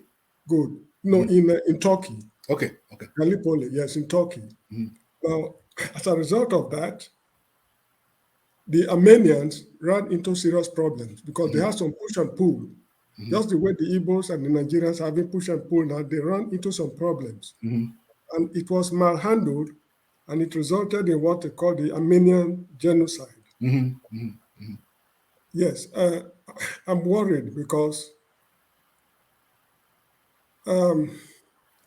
this issue of Biafra, I have the belief that the Igbos have surplus mental capability to solve it without firing a shot. They have surplus, unquantifiable mental capability to solve this problem without firing a shot. Just like the Moshood Abiola crisis. The Yoruba solved it without firing a shot. They got what they were looking for, presidency. They got 2 terms. They were even gunning for an illegal 3rd term before they stopped them. Now, the video they showed earlier on about somebody who said, we are preparing to exit Nigeria, connotes much. When he used the word preparing, who are the we? What are they preparing? Where are they preparing? So there's need to be extremely cautious. He should not just use words whose meanings he do not know. because during the Civil War, I was a little boy. 1 million Igbo men and women, children died. And even the nation is not acknowledging that those people died for the country to be one. They died and they died. So there's need for us to be extremely careful. In the case of the Ottoman Empire, the problem is still on till this day. Some call it genocide, some call it it's not. Some are saying it's not genocide because the Ottoman Sultan had the constitutional power to banish anybody from the Ottoman state without trial for the security of the state. That was the constitutional power he had. The federal government of Nigeria of today has constitutional power to do quite a lot of things, both written and unwritten. I'm not going to ask any question. Please, there's need for us to exercise extreme caution. Thank you so much. Thank you very much. I think yours was a comment, but I'll add a little just to amplify the issues that you raised. You know, an empire is like a great elephant. When it falls, all kinds of minions start cutting from its parts. This is likely to happen to Nigeria if we do not take charge of it. But it's the impact of that collapse that we are not paying attention to. I also want you to cast your mind back to medieval African history of the last 500 years, the collapse of the great imperial states of Africa, Mali, Songhai, those giants led to the catastrophe that we are still dealing with today in Africa. Okay? And that's why the 19th century returning intellectuals of the Igbo extraction, of the Igbo, of the Igbo, who themselves suffered the condition of slavery but returned under the agile law principle, began to conceive of the rebuilding of a massive West African state, the West African Union, with its headquarters in Igwenga. And that's how we must begin to conceive of any protective nation, any protective imperial force that will salvage us from our current historical condition. Because if we don't, what you describe as the Armenian situation will be child's play. If we do not deal with the question of the coherence, people forget that until the union called Nigeria was made, most people could not travel from Onitsha through Benin to what we now call Lagos without the fear of kidnapping. In fact, across Igbo land, the only person, and this was up to 1935, who could cross Igbo land from Onitsha to Port Harcourt without being kidnapped was Azikiwe. That was the first person. Zikwe Jelo Igbo. Up to that period, there was fragment. Azikiwe's own father in 1902 was part of the expeditionary forces that contained the slave-making, House of States under Kanu, under Sokoto. They fought and destroyed. He was part of that, that frontier force. Azikiwe's father in 1902 was the guard's clerk. So the creation of Nigeria was a happy accident. The British made it to extract from it, but when they were kicked out, it became the inheritance of those who own Nigeria today, and it is us. We must build it, we must restore it, we must position it, and we must make it hungry for transcendence. Otherwise, we are all in trouble. All right. Thank you. Thank you, All Professor. right, you see, the issue is, No, James, no, sorry. We have people who are waiting. So we have a lot of people. Can you just give room for I mean, some? I can't make any further comment. No, sorry. Rudolph, let him make just an extraordinary, let him make it, as Yeah, a follow-up. sure. All right. CM, go ahead. Okay. Thank you, Rudolph. And then what can I say? Good afternoon from the land of the king to Dr. Obi Nwakanma, Right. talking about UK now. Um, obviously, I've read a lot of your article on the orbit, even before while I was in Nigeria. Right. And I know, I can attest to your deep knowledge of Igbo philosophy and cosmology anyway. And your love for the Igbo. In fact, in terms of defending the Igbo. I remember when you answered the question, what really does the Igbo want?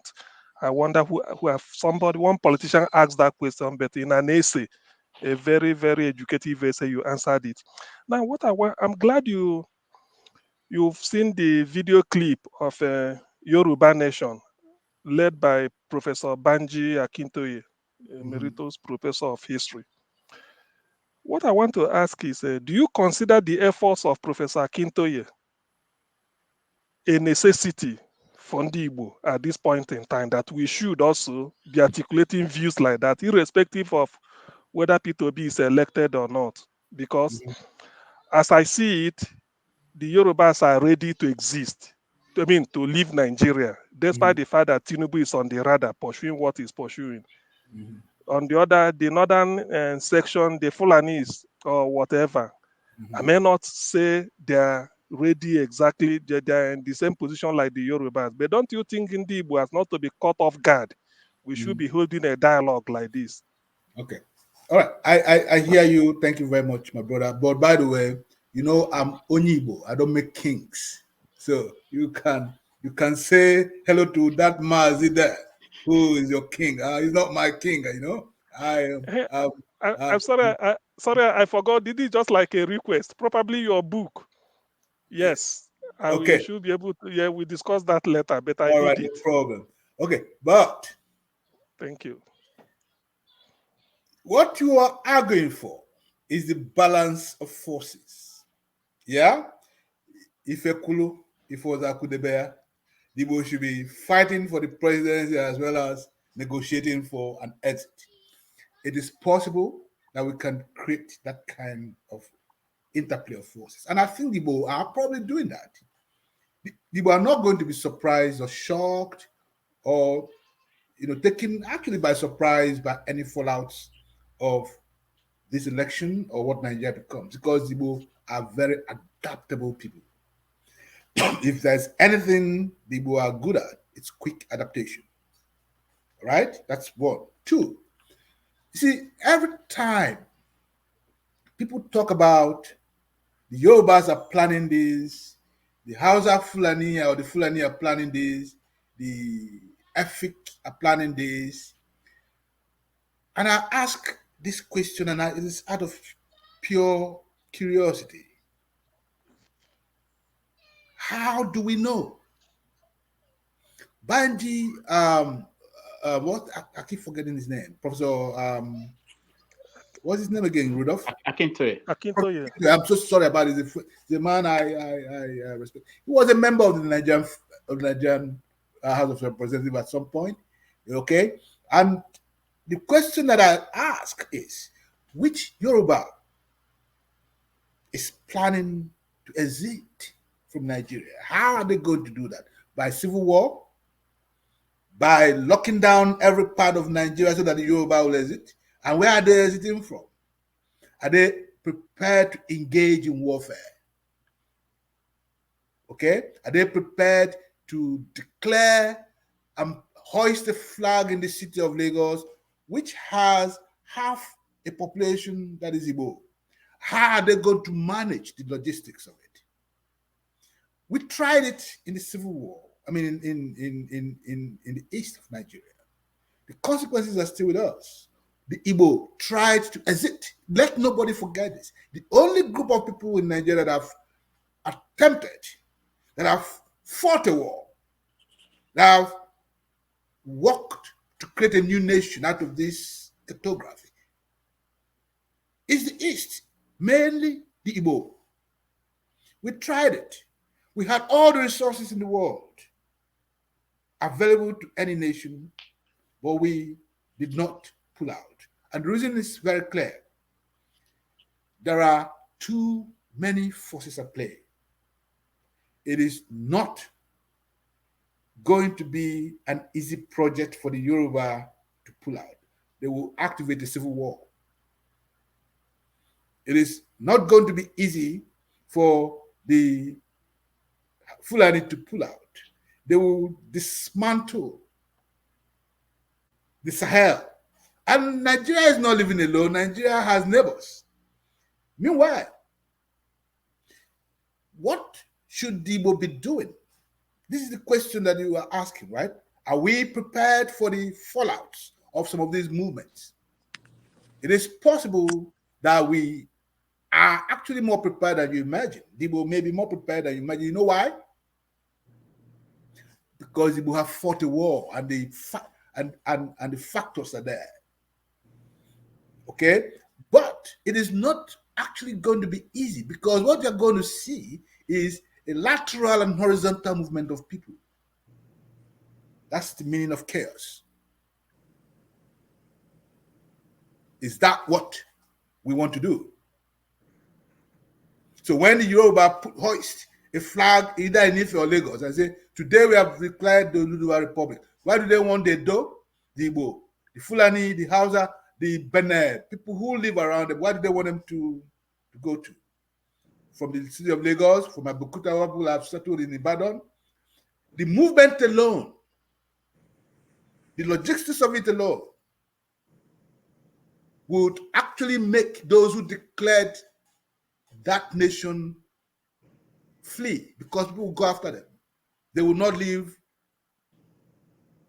to celebrate, because people themselves will go after them. It is going to disrupt so many institutional things that hold that society together. So you see, it's easy to talk about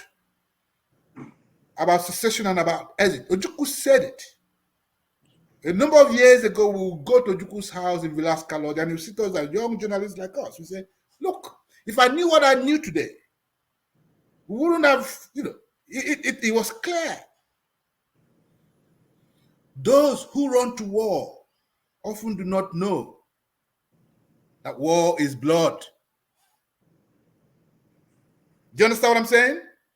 Until you hear the shattering noise of artillery, yeah, you will not understand the meaning of what people are proposing. I was a child of war. I still have a very clear image in my head of my mom taking one of my feeding bottles to give a child who died.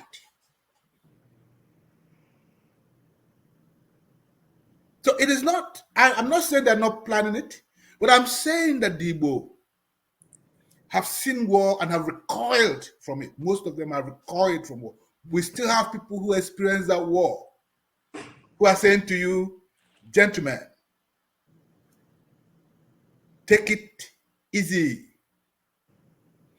It is not how the kola nut sounds in the mouth,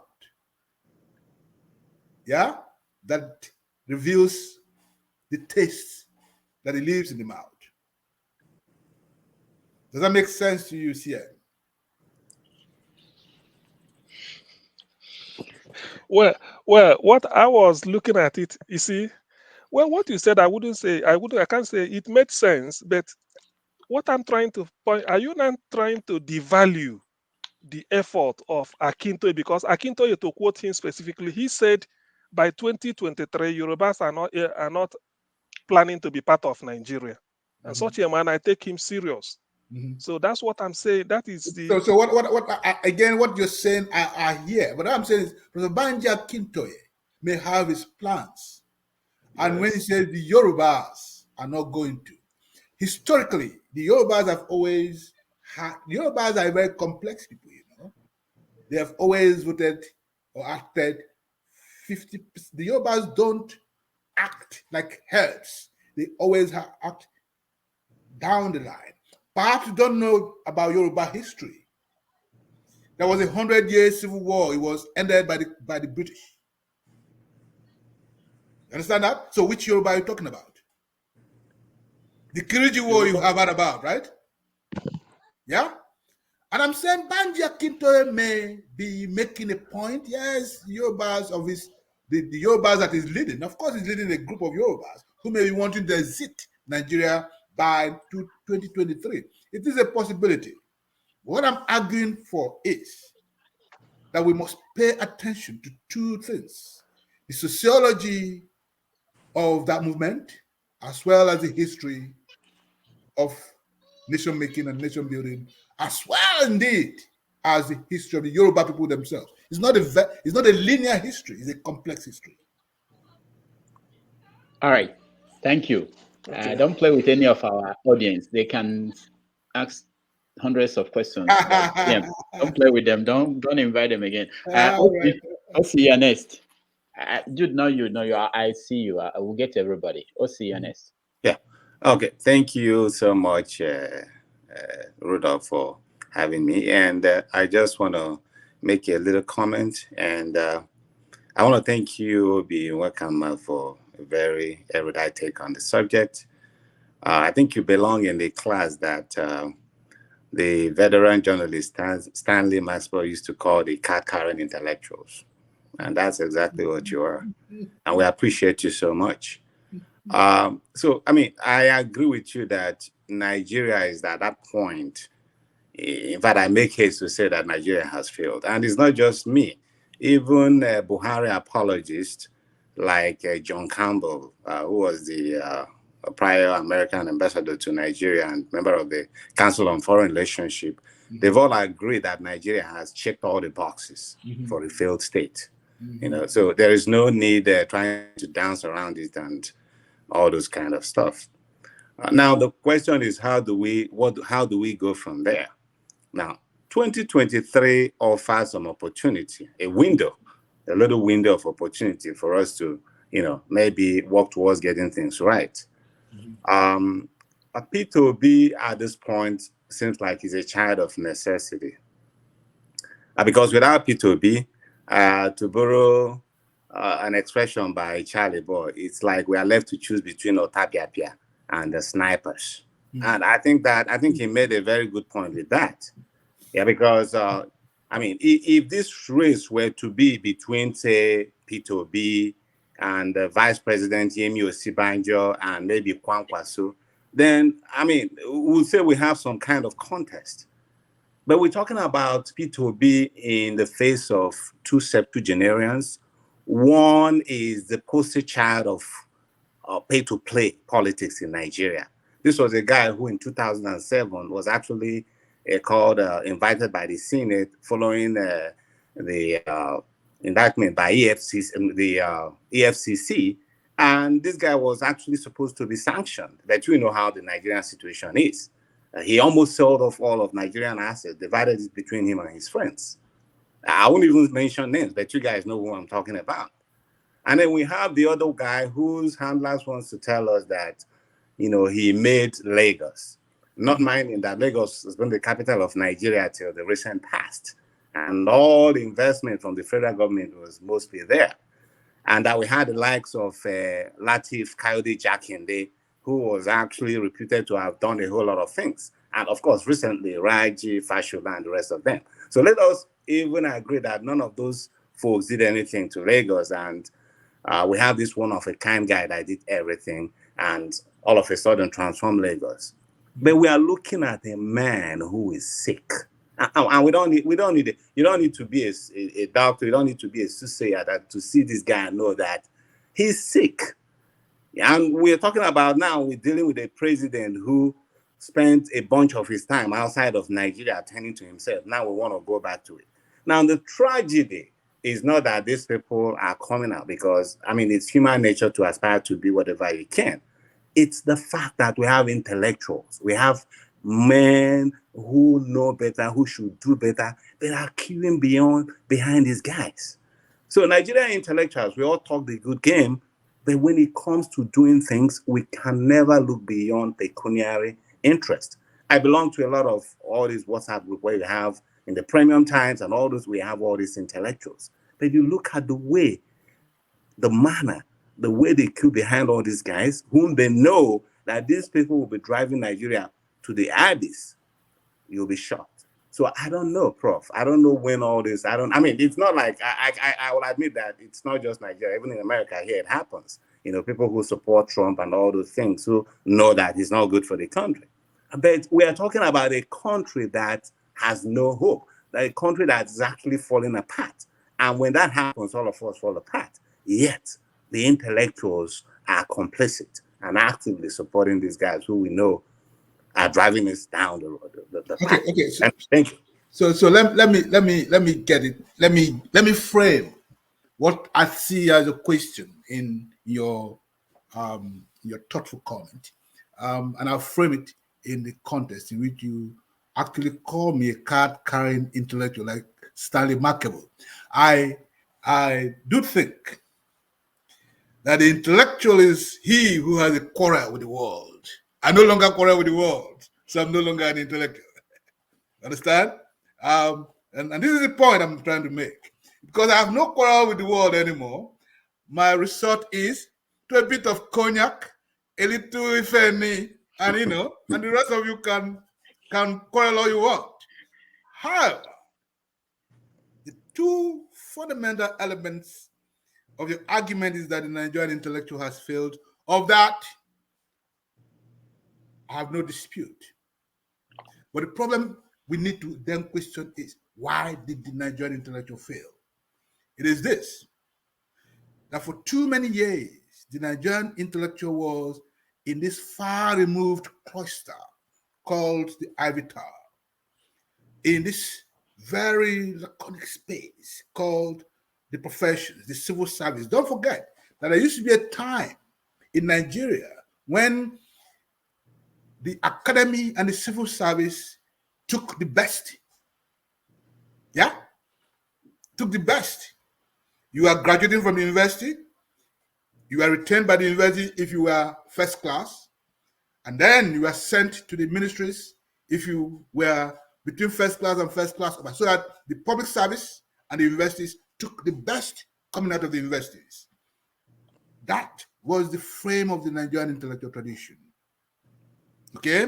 Of course, the media, part of the intellectual class, the problem, however, is that the radical diminution of intellectual labor then took place. Any intellectual who cannot pay for his glass of wine can be bought. Do you understand that? It's the weaponization of poverty, the dismantling of the intellectual by a Philistinic order that has given rise to this thing you call intellectual prostitution. So yes, let us first of all go back to building an intellectual culture. An intellectual culture is a discourse community. A discourse community is free and productive if it is sustained. And you can only sustain a free-thinking liberal social order if your intellectuals are not hand-to-mouth intellectuals. That's where the problem is. Every society must build its own intellectual aristocracy, its own intellectual club, its own intellectual capacity, because it is the thinking arm of the nation. But if you allow your intellectuals to go to seats, make them hungry, despise them, make them incapable of thought, they stop being intellectuals. They will become how-for-do, jobbers. That's what I think has happened. We are now in the era of the anti-intellectual society that is Nigeria. And as you say, Nigeria has, totally, by all indices, collapsed. It's a miracle that you still have anything that people are still talking about Nigeria. The reason why you are still talking about Nigeria is that you still have oil in the Niger Delta and people are still buying it. But every basic frame for which a nation survives or exists has disappeared in Nigeria. Its mode of exchange, its universities, its civil service. Yeah? Okay? Its public services, the trains, the road networks, the shipping lines, the post offices, those things by which a nation is made, they've collapsed. And therefore, the idea of the nation itself has collapsed. It has gone into, into what you call, cul-de-sacs. Everybody amongst you here now is from a community where they have royal majesties, even in Igbo land. Okay, that's a place in my old town now that calls itself Ancient Kingdom, and I'm like, when was this kingdom formed? 15 years ago was probably ancient. In an ancient kingdom run by His Royal Majesty, and it was a guy who used to be a mechanic. I'm like, the world has shifted. But you'll be shocked by how many people pay money so that they will kneel before this idiot to be given titles, including your so-called intellectuals. It is the inversion of value. That's the problem. It's not what has happened in Nigeria is the inversion of value because there's no existing value as it is. Does that answer your question? All right. Yeah. All right. Thank you, Professor Nwakanma. Man of prestige, you're next. Yeah, good afternoon, everybody on the platform. And it's nice to be on this platform, Rudolph. And nice to be on this platform too, Dr. Obi Nwakanma. My first question is, where can I get your book? Can you talk a little louder? These ears are old and Where can I get your book? Oh, I would normally say bookshop, but okay, is it in the Amazon? It's online. It's on Amazon. Yes. Oh, okay. Thank you very much. Yeah, you should go to the paperback is cheaper. It's about don't go for the hard copy. I think I'm not sure you can get a hard copy anymore, but the paperback is a little cheaper. Huh? Thank you, sir. You have been suggest it. Okay. All right. You have been very impressive in your response. So let me begin my comment. I'm not going to focus on this current space about Nigerian politics. So I will divide to a different situation. This is my opinion.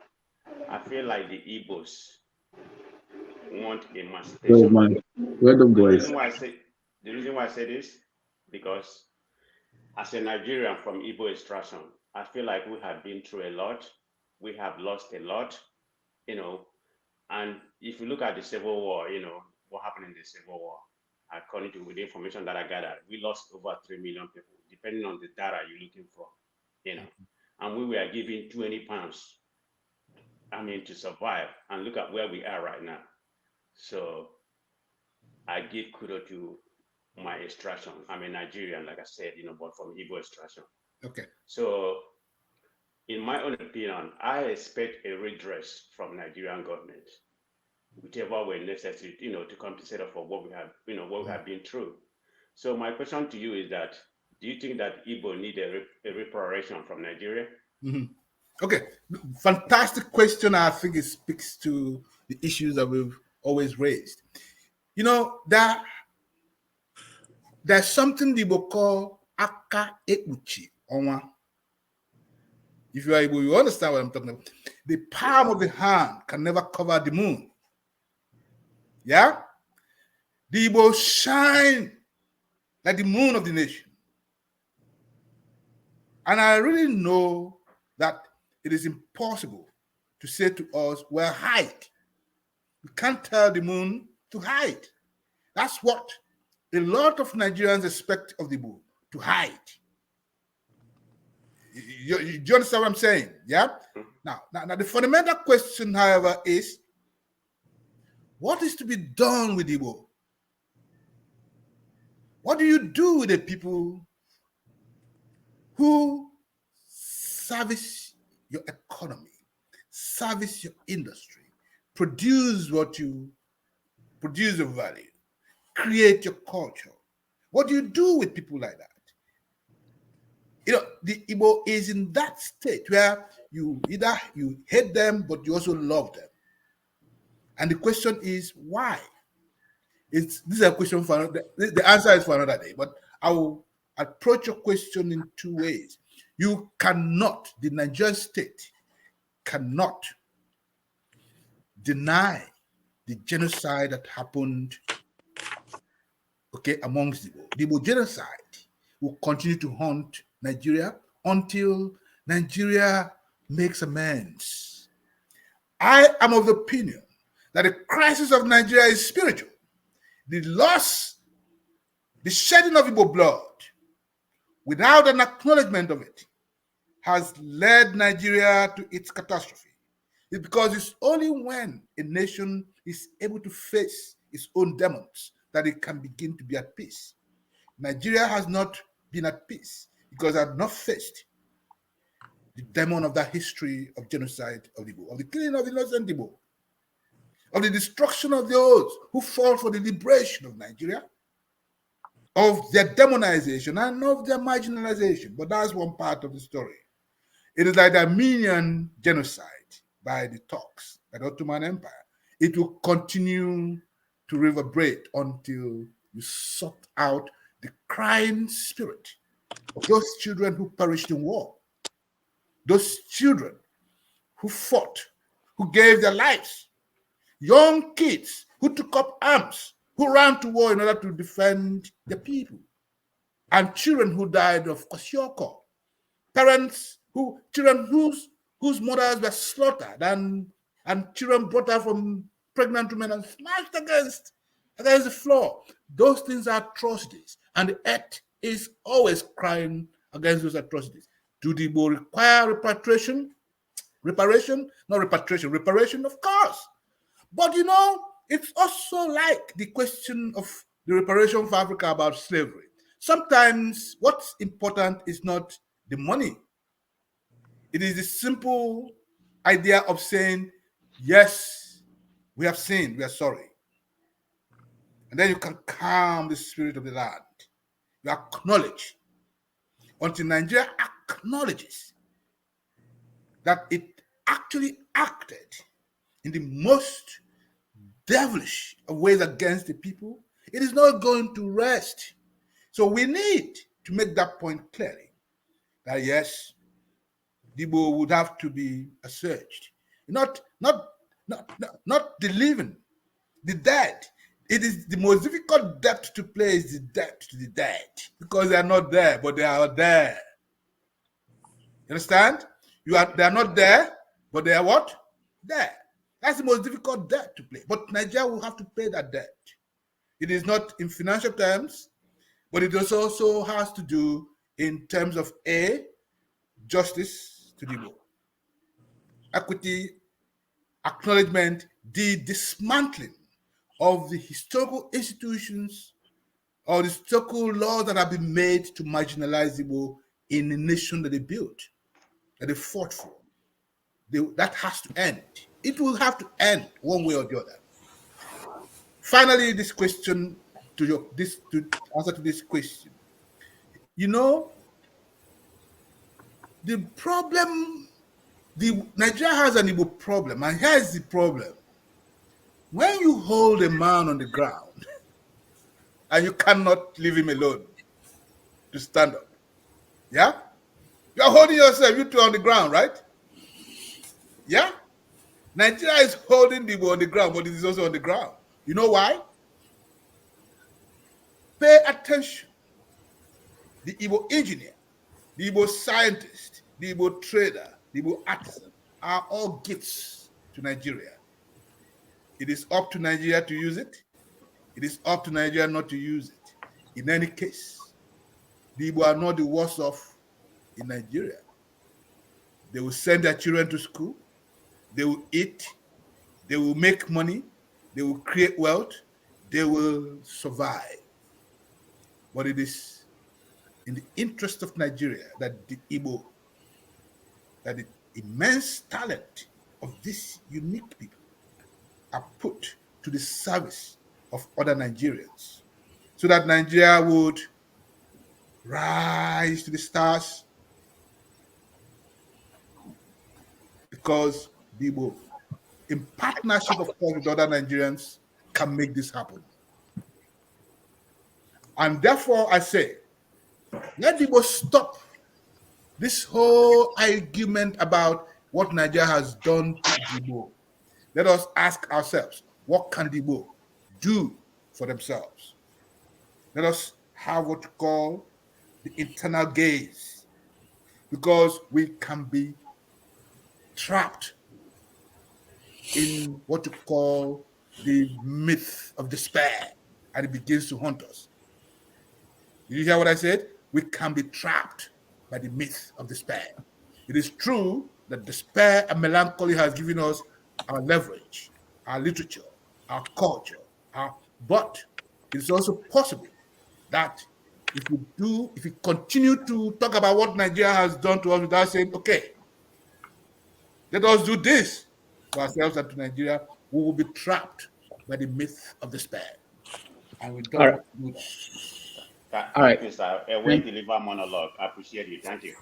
Thank you. Man of Prestige, can you give room for, for the other people to join? Obi, while I will call the next person, which is Ike, I want to say that you talked about being trapped in the, what others, no, you said something about what Igbo can do for Nigeria. And I wanted to know what you think about this. Professor Femesia has this saying where he talked about, no, it's what where he talked about, he talked about that what other people did to Igbo people are many, but what Igbo people did to themselves are more. When you get the next question, can you also address that? Do you think it's accurate? We always point at what other people did to us, but what we are doing to ourselves are more than. So I want you to address that. Okay, Ike, you're next. Okay. Yeah, Rudolph, thank you very much. I'm Ike Kamalu. I'm from joining from Savannah, Georgia, the USA. So, Dr. Obi Nwakanma, I sincerely appreciate your insights. Here is the problem, the small challenge I have, right? I don't, by any means, I don't support all these people carrying flags and shouting Biafra and Oduduwa, right? I don't support any of that. But the fact is, like many people have said here, that Nigeria has failed as a state. We have checked all the boxes of a failed state, right? What I think is that Nigeria has not unraveled. Like you have a company, your company fails, it becomes insolvent, right? And then you here in the US, you now write to the Secretary of State and say you want to dissolve your company. Now, so Nigeria is at the stage where it has failed, but it has not unraveled. And now the forces that would unravel Nigeria, interestingly, are not those shouting Biafra and Oduduwa. They are the same people whose it and kin have held Nigeria hostage. Those who are carrying weapons today are from the northern part of Nigeria, ISWAP, Boko Haram, and all of that. They are the ones who are challenging the authority of the state more than any other person or group or subgroup has challenged the authority of the government of Nigeria. So my question is this: how do we continue to support a system, an institution, or anything that has failed? If your marriage fails, you walk away from it, you get a divorce, right? People disown their children. Your business fails, you wrap it, you dissolve it. Why are we supporting a system that has collapsed? Why don't we let it unravel? That's my question. Okay, fantastic. Rudolph. Yes. I will segue into answering this question by first of all addressing your question. The Igbo are not innocent by any means in this relationship called Nigeria. But when you think about it, it is difficult for me to say to myself that this is what the Igbo have done to other people. I know people do often say, oh yeah, the January 15 coup was an Igbo coup. That's a historical. We've proved that over time. That's one part of what Nigerians said Igbo did to Nigeria. That has, 6 years. 6 years into, into freedom, into independence. The Igbo young men, mostly Igbo, planned a coup. That's the old, and then they killed people, a handful of people, including Igbo people themselves. Okay? Well, the question that, however, I always say must be addressed is, after that, what have they done to Nigeria? I think that they were generally nation builders because it's in their interest to build a nation. If Nigeria thrives, the Igbo will thrive. Yeah? If Nigeria fails, the investments that the Igbo have made in blood and material in Nigeria would have been would have been to nothing. Okay? This is what.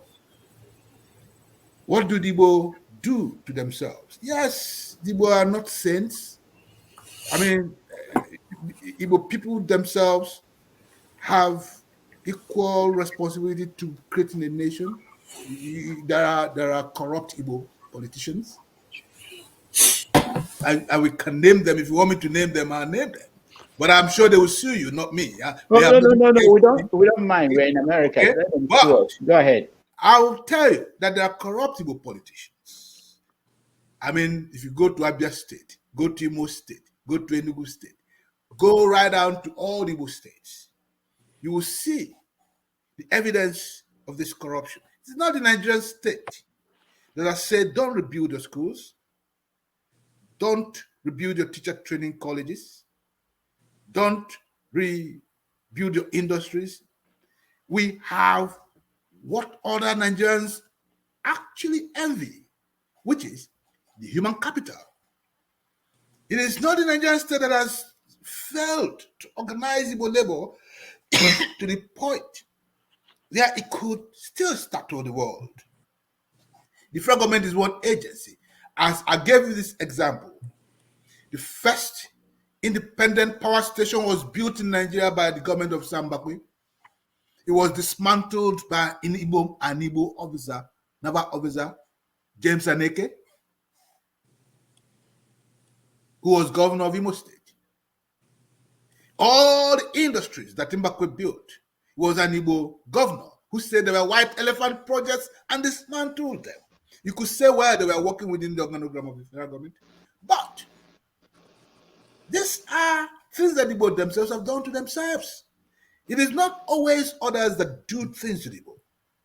Yes, if you ask Igbo, what has Nigeria done to you? Yes, quota system, Igbo will say, has made Igbo not to be part of a merit-based system. Yes, but Igbo also ought to understand that if you get into an office and it's a government office and everything you see there are Igbo, you should run away because it's not a fair environment. What we argue for, we must not let happen. What we argue against, we must not let happen. Today we say, yeah, the Fulani are all over the place in the office. It used to be that if we got into an office, it was all full of Igbo people. Merit, yes, but merit must always sometimes be a servant of compassion. Okay, we Igbo must understand that competitiveness is good, but sometimes it brings out the beasts in us. So we must settle competitiveness with compassion. Those are important things that we need to begin to teach as part of the ethic of our society. Okay? It is not justice that we want. Justice is too expensive. We want compassion. We want to modulate the end to this question. But to your question, my brother Ike, it is true that Nigeria has failed. Yes, it has not unraveled. But also in the narrative that we make, the man who wields gun up in the northeast as Boko Haram is shooting not just Igbo in the north, he's shooting other northerners who say, we want to go to school. Yeah, Mhm. he's not representative of the larger community. The Fulani who are carrying arms. There are two kinds of Fulani. There's the Fulani, city Fulani, and the pastoral Fulani. It used to be Professor Zoma and Igbo in the University of Jos in those days, who created what you call there was this education program, that addressed the migrant Fulani.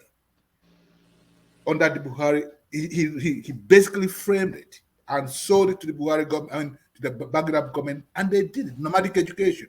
Professor Zoma, the attempt always to settle the pastoral Fulani has also led to a problem.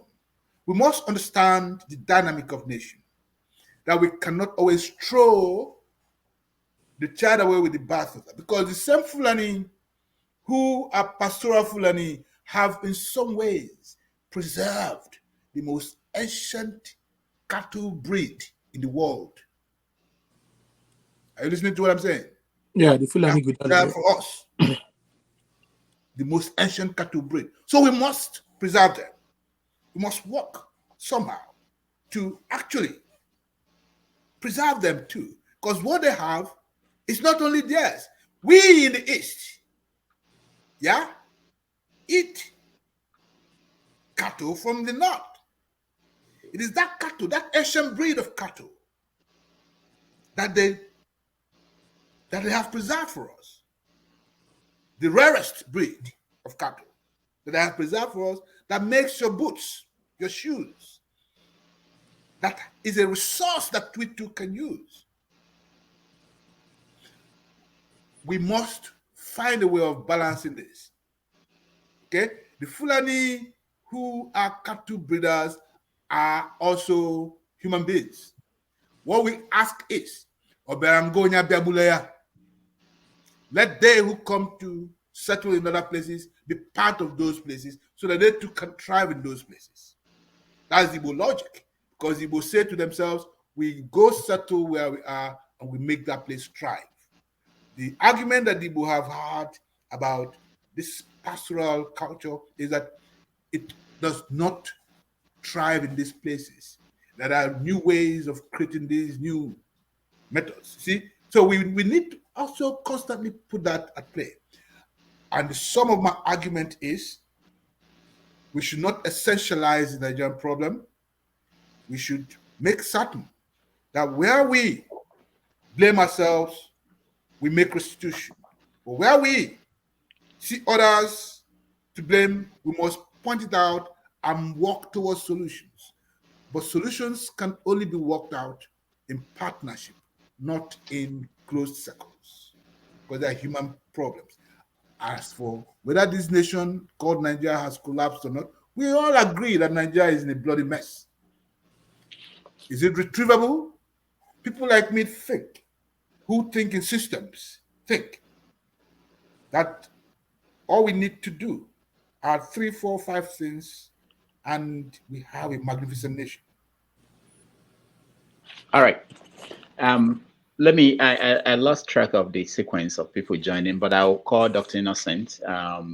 You go next.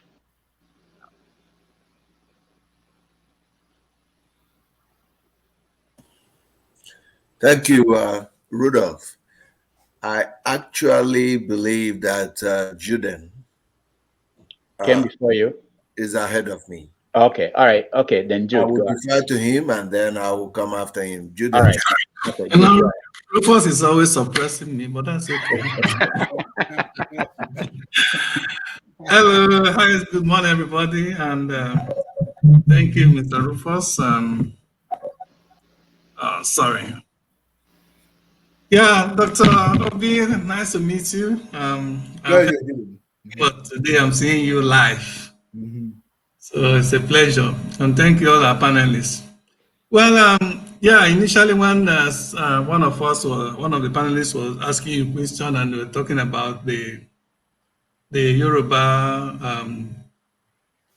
trying to get their nation, and you were commenting that, how is it going to work? and trying to relate that to what happened during the Biafra war. Personally, I would see that as, it kind of doesn't have much comparison, in the sense that during Biafra war, it was just basically the Igbo, the Biafran. The Yorubas never had any interest of succeeding. But right now, as we speak, let's assume, referring to the three major tribes in Nigeria, two want to live in fact, as of yesterday. That is how prepared or how anxious they are to live. So it's not the case of, let's assume anything happened now and the Nigerian people, the Nigerian nation will now connive with with the Yorubas against the Igbos, as it was the case during Biafra Civil War. So this time I think it's totally different thing. And moreover, I want to put this clearly: Yoruba nation and Oduduwa and Biafra agitation, none of them is asking to go to war. They are asking for referendum, asking for Nigeria, that since we have all agreed, both within Nigeria and outside Nigeria, that Nigeria is not working. City called Nigeria is not working, it has failed.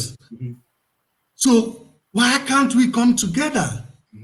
Decide whether or not we want to continue to expand it. Okay, because it's a system or a situation where one part of Nigeria will believe that they are more Nigeria than another part, and then they want to lord it over by every through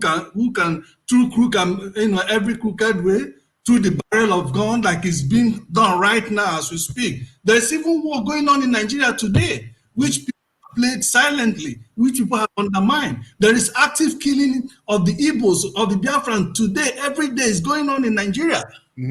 People tend not to talk about it. So the injustice that is done to the Igbos during Biafra is still happening up to today. In and people are being killed, people are being bombarded. In Igbo state, in every part of Igbo land, it's happening today. But Nigeria doesn't want us to talk about it. Now, how can a country continue to exist under this kind of structure? What the Biafra and the Yoruba agitation is simply asking for referendum, or let's come together and decide. Since for the past several, people have forgotten whenever they're trying to label Nnamdi, blah, blah, blah. They forgot that Nnamdi started originally by asking for dissolution of power. That is what is it called again? Where individual individual region will have a sort of autonomy to pursue their own goal, as it was before the Biafran War. And there's what is this? You call it true federation. Let me. Exactly. But Nigerian nation, including all this terrorist Buhari terrorist administration, say Nigeria cannot be negotiated. That nothing. They don't even want anybody to talk about that. That was how Nnamdi transited from, okay, since they don't want us to come together, they don't want to dissolve power and give autonomy to different regions. Okay, let us then separate. Let us go our own way, since it's not working. You live in a marriage, and that marriage is killing you. It's preventing you from growth, and the person doesn't want you to live. What is the essence of it? Then we have to go our separate ways. Can I? We can go our separate ways without fighting a gun. Can I answer this question? I think you've made a point. Yes, Doctor. I think the points are the point that most people are making, and I appreciate it. I want us to look at these issues holistically, strategically, and dialectically. Yeah. First of all, we make the mistake of thinking that Nigeria belongs only to the Igbo, the Yoruba, and the Hausa.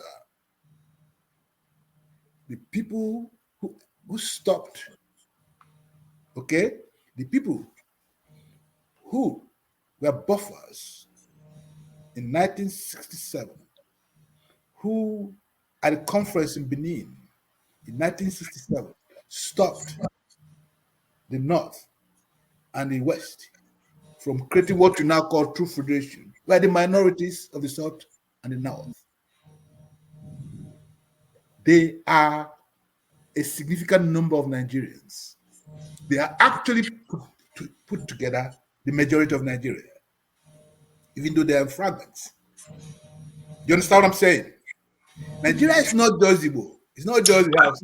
It's not. I know just, that. You understand that? I understand that, and my comment indicates that also.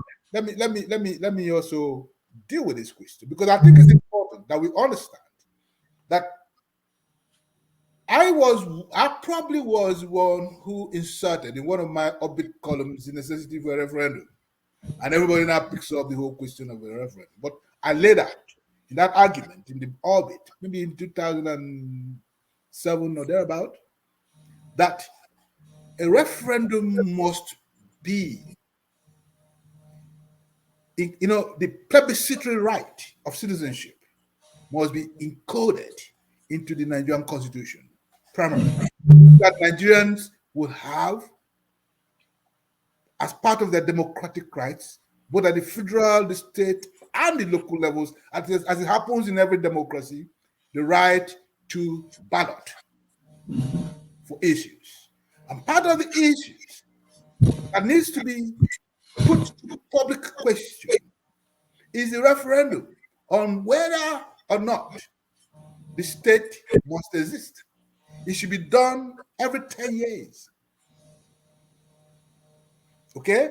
The right to succeed was one of the arguments that both Sadona and Awolowo argued for in the 1957 Constitution.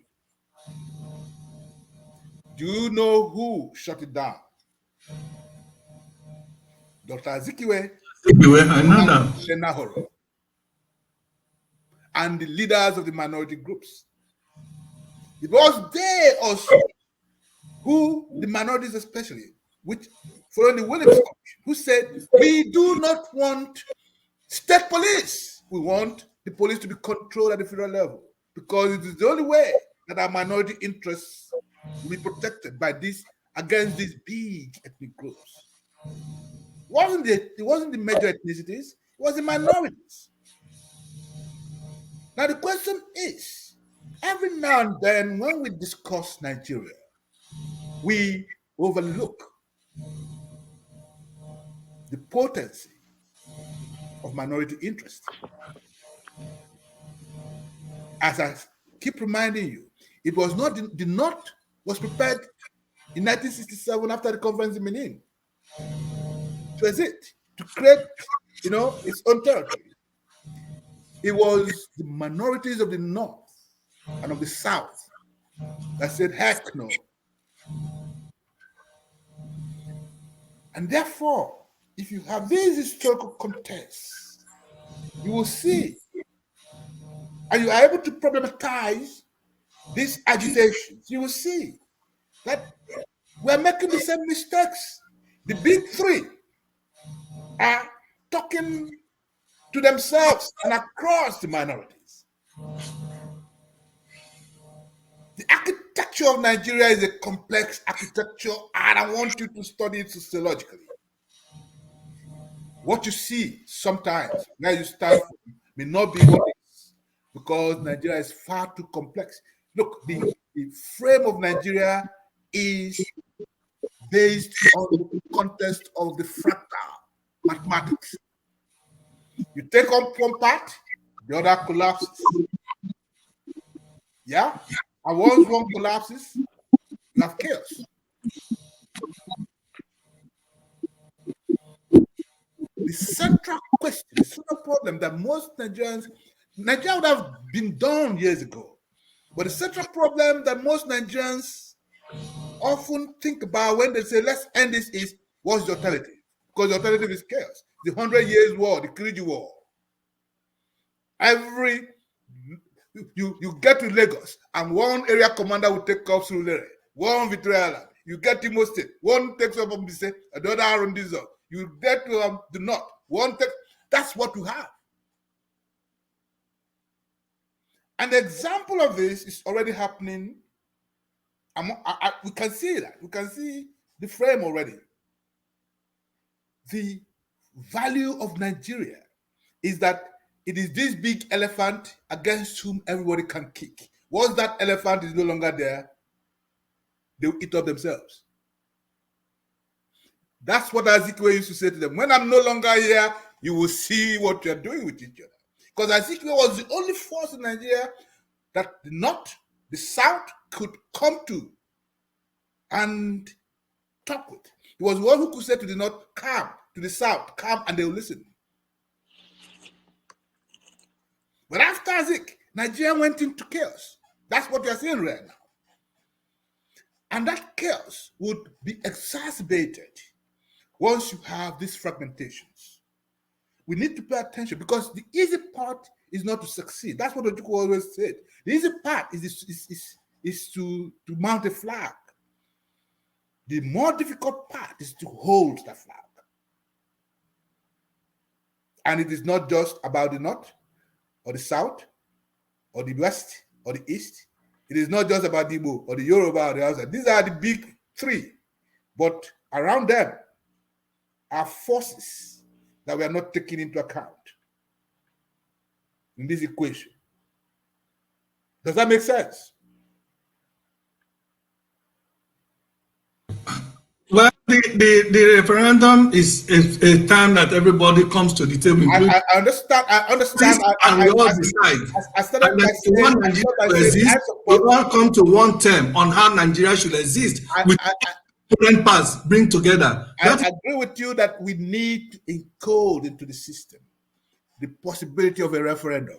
We need to do it. In fact, that every 10 years, we put to question, every 10 years, every 15 years, we put to question, should we still have Nigeria or should we legally, okay?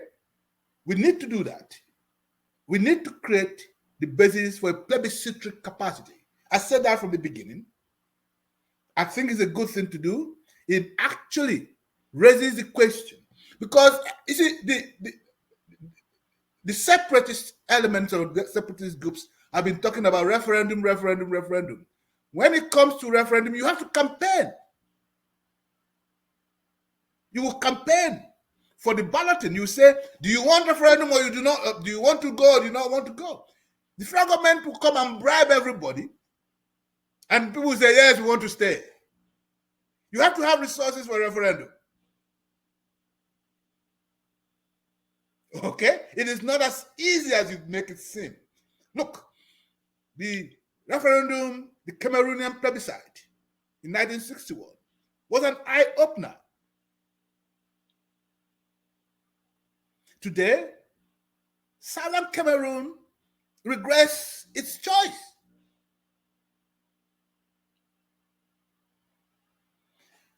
Today, people said to each other, we want referendum. Referendum is fine, but do we have the resources, as Biafra said, to conduct a mass campaign that will say, yes, we want to go? Because I can assure you, I support a referendum. I have asked for it. But I'm also saying, do not essentialize the idea of a referendum. Because a referendum is one in which you must create the resources to convince people to go. See what I mean? We have the resources. Fantastic. So then get a group of Nigerian legislators, campaign first to put people in parliament to say, put this issue in play, vote for it, let it become a legitimate part of our demands. So that when you ignite a referendum, yeah, it will be based on existing constitutional rights.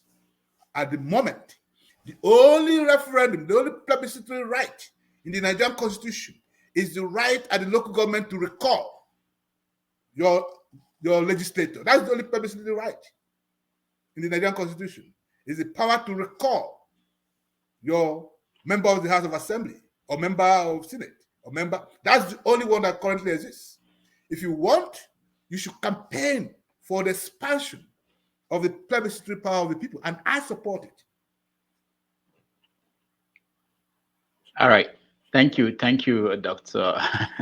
Nwakanma. Okay, Dr. Innocent, you're next. Thank you, Rudolph. Dr. Damages. They are doing a lot of damage to a lot of things, and we appreciate your work. Thank you. Professor Nwakanma, I'm glad I was able to make it to this forum today. I joined a little late. I'm going to make a very brief comment, and I would like two of you to actually contribute and answers to the posers I will throw out. We have talked about the subject of your talk today is what do the Igbo want in Nigeria or from Nigeria. I believe that the Nigerian state is inimical, not just to the Igbo, but to all the component parts of the country. There are many reasons for that, but I want to zero in on the constitution that is widely regarded as illegitimate because it wasn't the constitution put together by the people, but is the constitution we have. However, our respective governments, especially the current government, have had no constraint at all as far as that constitution is concerned. So today, we see a situation where Muhammadu Buhari can decide that the top 20 positions in NNPC will be filled by Fulani. That the top position in the security apparatus will be filled by Fulani. And so on and so forth. We all know that. And P2B is exciting people all over the country. And P2B may win the election. First question, is there any chance in hell that P2B will succeed in changing Nigeria if he has to govern under that constitution? Does P2B have the balls and the support to be like Buhari and put the people he wants to put into positions? For instance, can P2B put in Igbo people to be the top, to take the top 20 positions in an NPC without his being assassinated the next day? That is about Nigeria and Igbo. The Igbo have never shied away from building Nigeria.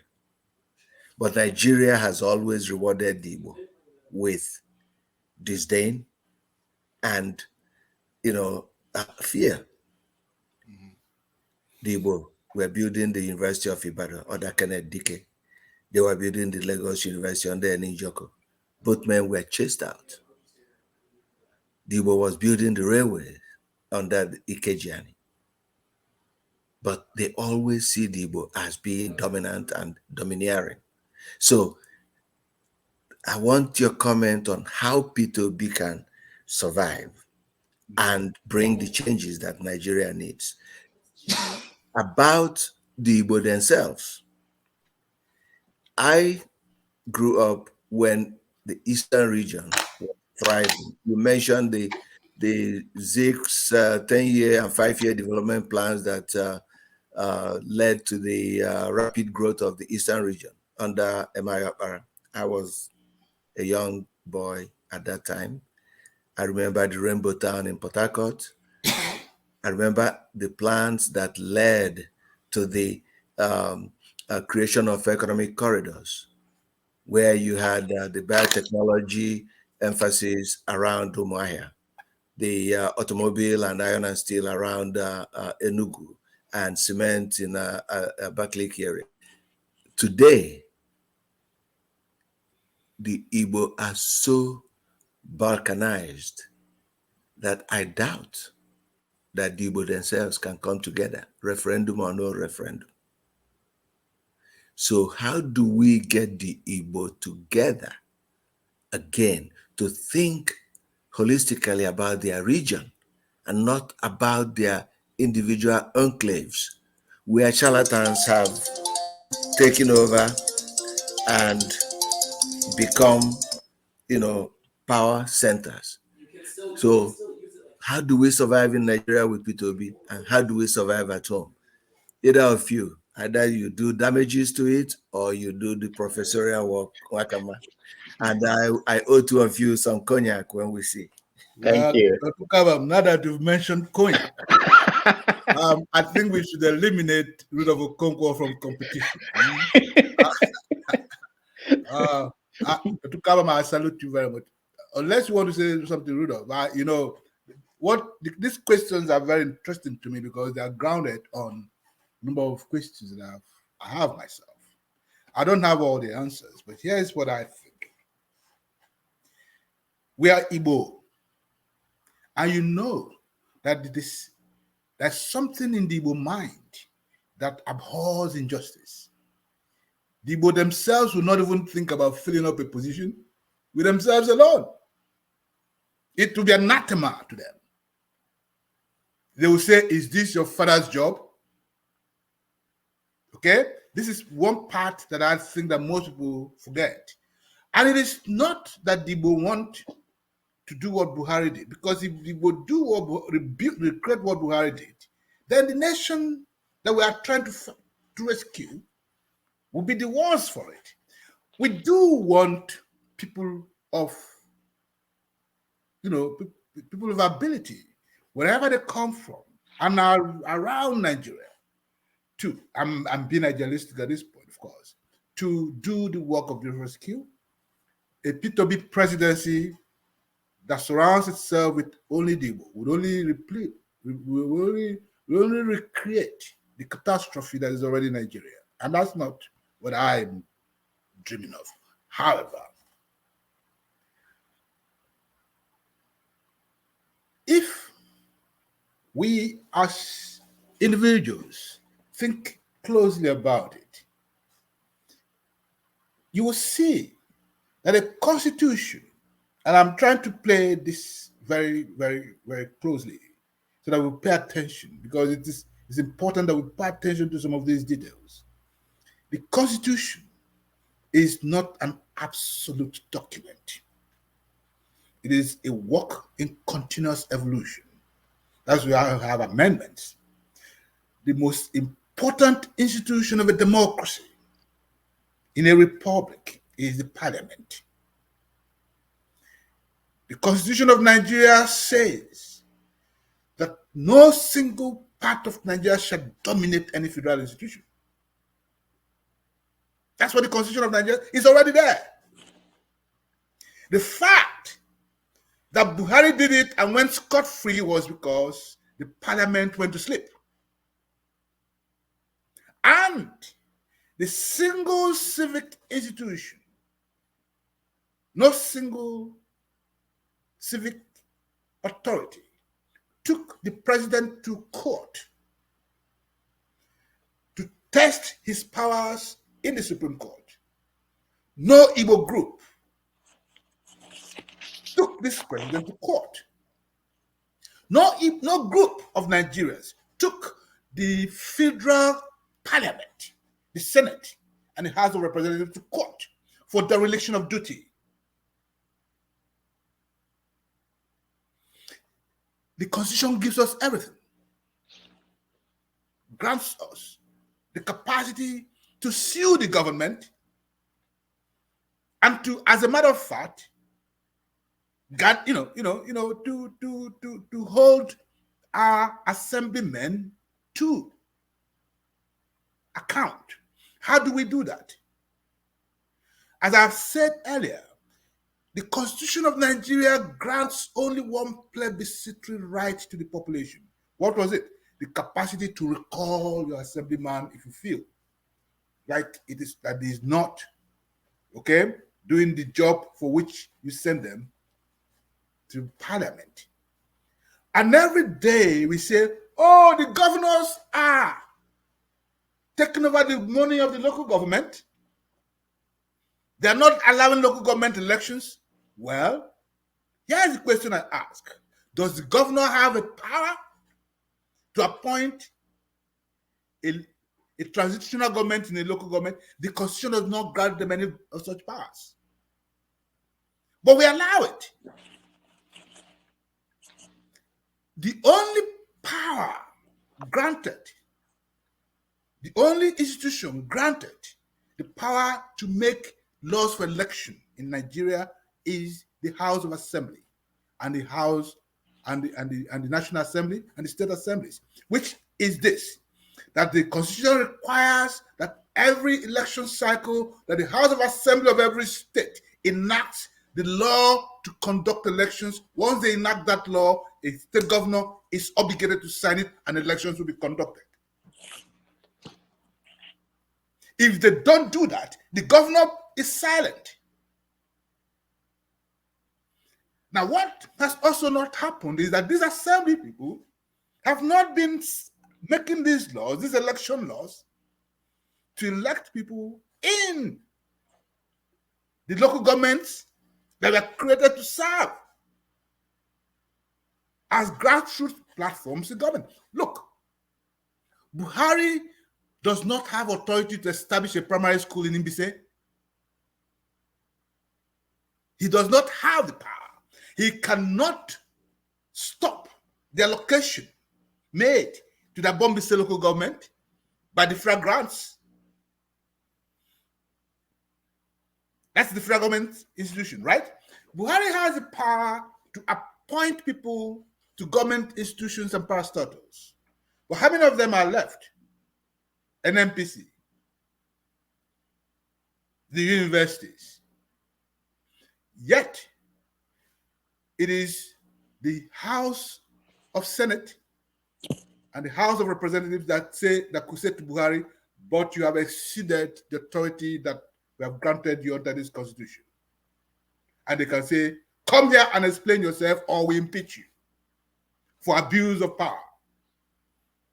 How many of us have called our assemblymen and said to them, please raise this issue in the National Assembly and bring up your own people so that we can vote in the National Assembly to say to Buhari, you have exceeded your power and we are going to impeach you. It is the fundamental lack of citizenship that has made the Nigerian Constitution, as a matter of fact, docile. Otherwise, the Constitution grants us everything.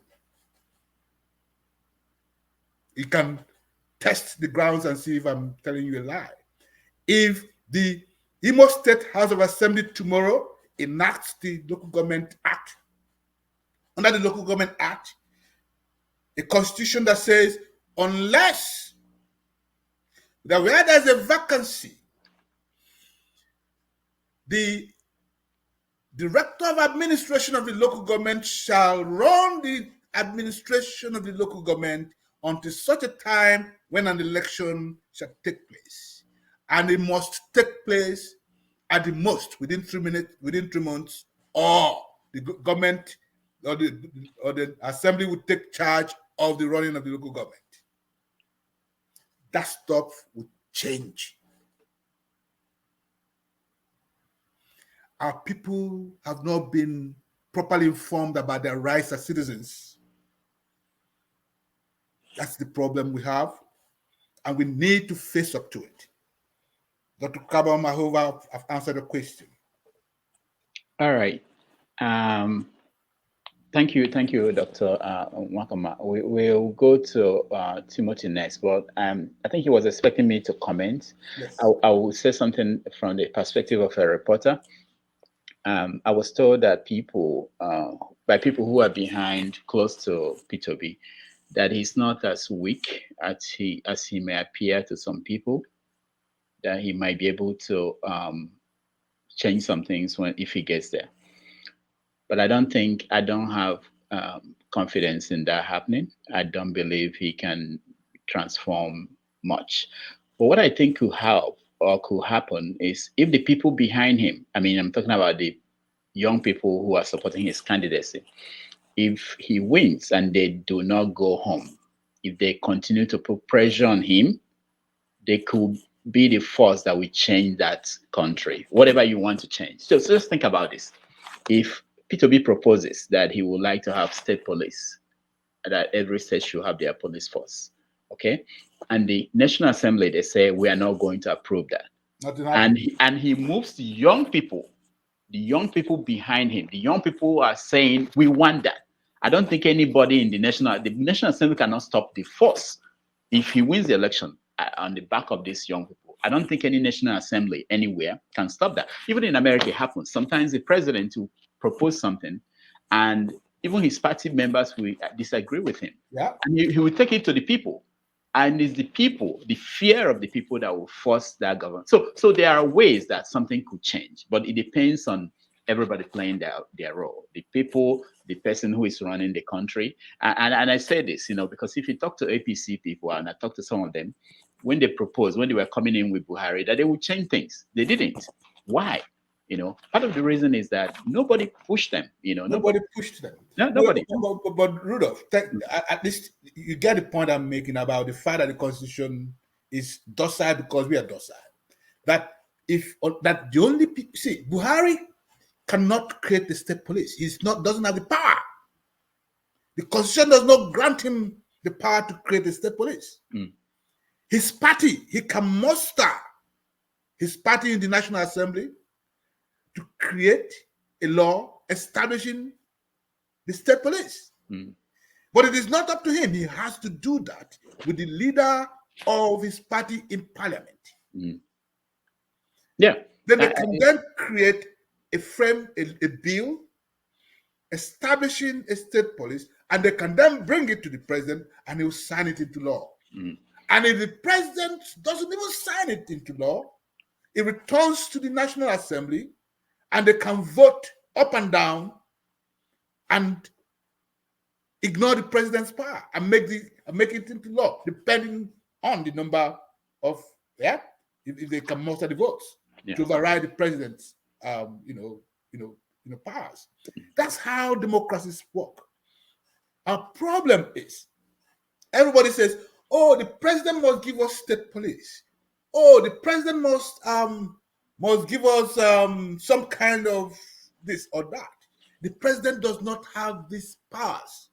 The power that the president has derives from the National Assembly. The National Assembly is the most powerful institution in that democracy. It is just that. A lot of the people who are elected into the National Assembly are buffoons. All right. Sorry, let's get to, there's some team. And besides, our people themselves are not propelling them. That's the point. Don't go to sleep. Democracy does not permit docility. That's a good point. I will talk about the other part of his question, but let's get to Tim Ueli. I know he's been in and out, and he's been the longest person here. You have the floor. All right. Thank you very much for giving me this opportunity to air my view. Me, I'm from Nigeria. I'm in Nigeria, in Ughelin. You are in Nigeria? So are you in Nigeria? Yeah, I'm in Nigeria. Wow. I'm in Nigeria. I'm in Ughelin. Okay, go ahead. I'm in Nigeria, Ughelin. Well, I have some few issues to raise. Let me first start by thanking Dr. Obi as well. Since I've been on this program, I've been researching and going through some of your books. And that is a good start. And I should say, with time, I will get to read more of your books. But I want to say something this time that we are. I actually see no reason why. I know some people will feel bad about this, but the truth is, I see no reason why anybody would by any means clamor or agitate for a nation called Biafra in the situation we are right now. Because first of all, we need to look at the situation of the country and as well the people living, the people that are cohabiting together in this same country known as Nigeria. Because I wonder sometimes if some persons feel that the best way is to leave Nigeria. Sometimes I wonder where are they leaving Nigeria to? Because the last time I traveled, most of the Igbos are even the ones who have majority businesses around Nigeria. Any place you go, you must see where I am. There are so many buildings here that are owned by an Igbo man. So a situation where somebody just wake up one morning and say, no, the Igbo will leave and go to the Igbo. Then they are chasing some group of people who might have been benefiting in some places out of their home to go and start from where they did not plan and where some group of politicians came together and planned for their own benefit. Because at the end of the day, from my research of history, and because of these whole issues that most of the youth who don't understand the reasons and why this whole fight and these whole issues came about, some people find it very difficult to read and also research. From what I found out that the first president of Nigeria was an Igbo man. So before Nigeria became Nigeria, there's somebody who was the head. Simply means he has plan for the country. There is a vision towards the reason and why he decided to be the first person to partake on such program on national assignment. And if we come to look at things at this stage that we are be fighting hard to make sure that Peter Obi become the next president, and some kind of issues are raised and some previous threats are raised, they are just raised to start enabling people to ask questions. And these are the questions which we continue to ask and continue to ask. So my questions still goes with, why don't, if the Igbo channel the spirit of leaving the country and channel it into a situation where they will be encouraging Nigerians to come together united, irrespective of wherever you come from, either you are from the minority group or from anywhere you find yourself. As long as you're a human being, we are talking about the black race most importantly. So my question to Dr. Obi is, I think let the Igbo start channeling their energy towards what they can offer to rebuild the nation where we find ourselves. And at the end of the day, we all find ourselves here. We are not God who creates the heaven and the earth. But what we find in the Bible, God created the heaven and the earth, and He creates man in His own image. So we found ourselves in this situation. And the only thing I think is more important and more necessary is to improve the situation of the economy, to improve the situation of the country, to think of helping one another irrespective of wherever they find ourselves. Because here we are working for each other, we are working for the Igbo man as an Igbo man. Igbo man are also working for us. We have a lot of their daughters as our wife, and a lot of them have our land as their own property. Nobody's asking them questions. Okay. And it's the way things are supposed to go as a human being, not by trying to be, maybe create something out of what is not important. Like if you look at this Anaba flood and the Delta flood, it's not about leaving the country. These are the time to think of, what are the situations happening to this state? What is the issues? What do we need to do? What are the ideas and other things that will be done to beautify the state, to bring the beauty of each of these places? Okay. All right. That is All right. my own view Thank and you. my own observation. Thank Okay. you, Tim. Okay. Thank you very much, Timothy. I appreciate your comments. It is true that every now and then Nigerians are given this fiction that Nnamdi Kanu was a quote ceremonial president. There was no provision in the Nigerian Constitution in 1963 for a ceremonial president. A ceremonial president is one who has no powers, right? Yeah. The power the Constitution granted the president of Nigeria in 1963 was executive power. In the article that established the Nigerian Republic, the Charter of the Republic, in 1963, the 1963 Constitution said, unequivocally, the executive power of the federation shall reside in the office of the president. That 1963 constitution effectively made the prime minister the chief advisor to the president. This is something that most Nigerians are never told. And the reason why they are not told this is that it is convenient for the Igbo to say, oh, we have not produced any president. That's not true.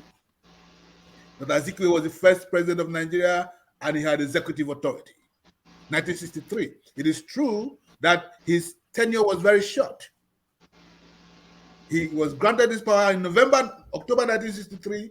64, there was a problem. 65, and then 66, the country collapsed. But the executive power of Nigeria resided in 1963 in the office of the president. There was no provision for ceremonial president in Nigeria. That's one. Two, ironically, the Igbo have in their cultural ethos no distinction between human beings. We call the human being Mandu. It doesn't matter where you come from. The Igbo always knew that the human being, Madu Bofu, whether you're white or black or green, it doesn't matter. It is just that it is the wood in everybody's land that makes the food. However, we are one. The Igbo always culturally knew this, that the Igbo had no distinction between human beings. The Igbo are the most non-ethnic, non-racist people that you can find, according to their traditional beliefs. It is possible that over time, with their encounters in the world, this may change, but at the core foundation of the Igbo ethos is an acceptance of the universality of manhood. So your argument about the interconnections, the exchanges, and I think I made this point earlier on, that have shaped contemporary Nigeria, at the head of which is the Igbo movement, because if you look at that creation of the Nigerian state, the Igbo are the center of it. You just said it. Everywhere you are in Nigeria, you must see an Igbo man thriving, doing stuff. And what they're doing at the ground floor is meaning of culture making. The shaping of Nigeria is an Igbo idea. In fact, Nigeria is an Igbo project. This is something that most people don't understand. It is just that the history of Nigeria has been so inverted that a lot of people don't quite understand this thing called nation building. The Igbo are nation builders. How do you build nations? Transfer of value, exchange, capacity to negotiate your spaces. You know that in the 1952 census, what we call Sapele, the Igbo had half of the population of Sapele. The Igbo had in Sapele Township. Yeah? You can go and verify this. Yes, okay? There are Igbo everywhere. All the business, all the big business. I'm saying that Sapele was considered an Igbo town. They are Igbo. Do you understand what I'm saying? Majority big businesses. Sapele was considered an Igbo town, not Urobo. I mean, this is by the 1952 census. Okay? The problem with Nigeria is that most people, as Pius Okigbo used to say, have forgotten the minutes of our last meetings. We need to retrieve the essential history of Nigeria and put it in the front of the young generation that do not know where the rain began to beat us. And they will understand. Okay? They will clearly understand what you're talking about. And I believe you, I agree with you, that our essential problem in this generation must be to build a prosperous and equitable nation, a nation where people are given the most vital essentials of their existence. Food, access to clean water, good housing programs. It doesn't matter whether you're Igbo or Kalabari or Fulani, you need to have food. You need to have a good environment to live in. You need to have education. I don't want a situation in which the Igbo alone will have education in Nigeria, or in which you create an oasis that is Igbo, an Igbo nation, and around it will be the poor nations it will be insecure. If you have an Igbo nation surrounded by poverty, it will be an insecure nation. It will be like, like the state of Israel around its own neighborhood. It will be in a constant state of war. And you don't want to give that as inheritance to your children. It could be, if Biafra succeeded, we would have the most civilized, the most developed nation in West Africa, surrounded by poor nations, but we will not sleep. And in any case, we'll be a very small, rich, inconsequential nation, but we will not sleep. We'll be rich, inconsequential, and sleepless. All right. Thank you. Now, I promise everybody here, you have a chance. If you have not been able to ask a question, you will have a chance. Obi is staying, but we are going to take 2-minute break. If you have to drink water, and just to give our guests a chance to also pause. If you have to, whatever you need to do, 2 minutes break. We are going to come back and give everybody a chance to ask their questions. So let's take 2-minute break, and we'll be right back.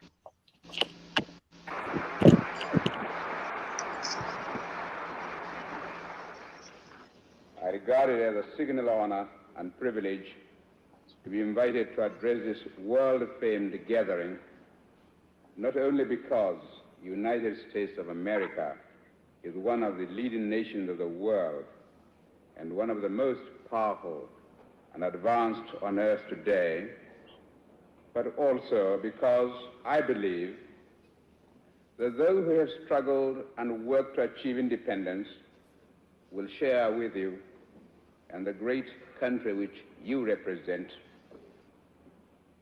a special meaning of liberty, of freedom from outside control, and opportunities for the fulfillment of one's national desires and cultural heritage. No one who visits the United States of America will fail to notice the effects of a free society and of a democratic system of government in which the rulers are the embodiments of the will of the people, and where the activity of those who rule are reviewed frankly from time to time by the entire population. We admire the American way of life, and we respect the people of the United States for their love of freedom.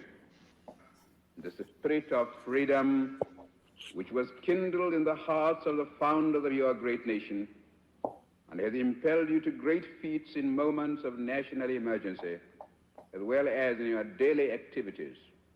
That same spirit has shown itself in Africa, and we are determined that the flame of freedom, once alight, shall not go out again in our continent.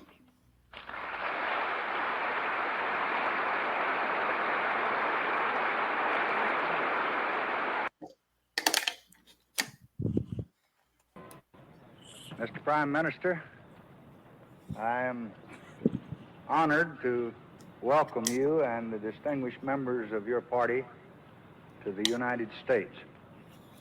This welcome is only the beginning.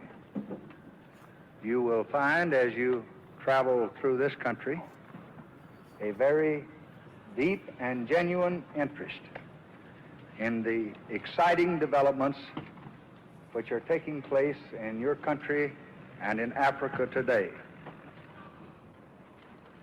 I am very pleased to be with you in Washington today, and I look forward to the week which we are to spend among you. I have no doubt that the American people will receive us with all the kindness that they all receive strangers. This is just a brief reply to your very warm address of welcome. Thank you.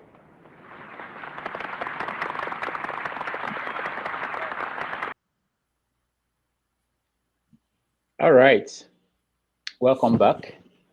That's a little history of Nigeria in the days yonder, long time ago. All right. So let's go to, I think the next person online is Peter. Peter, you're next.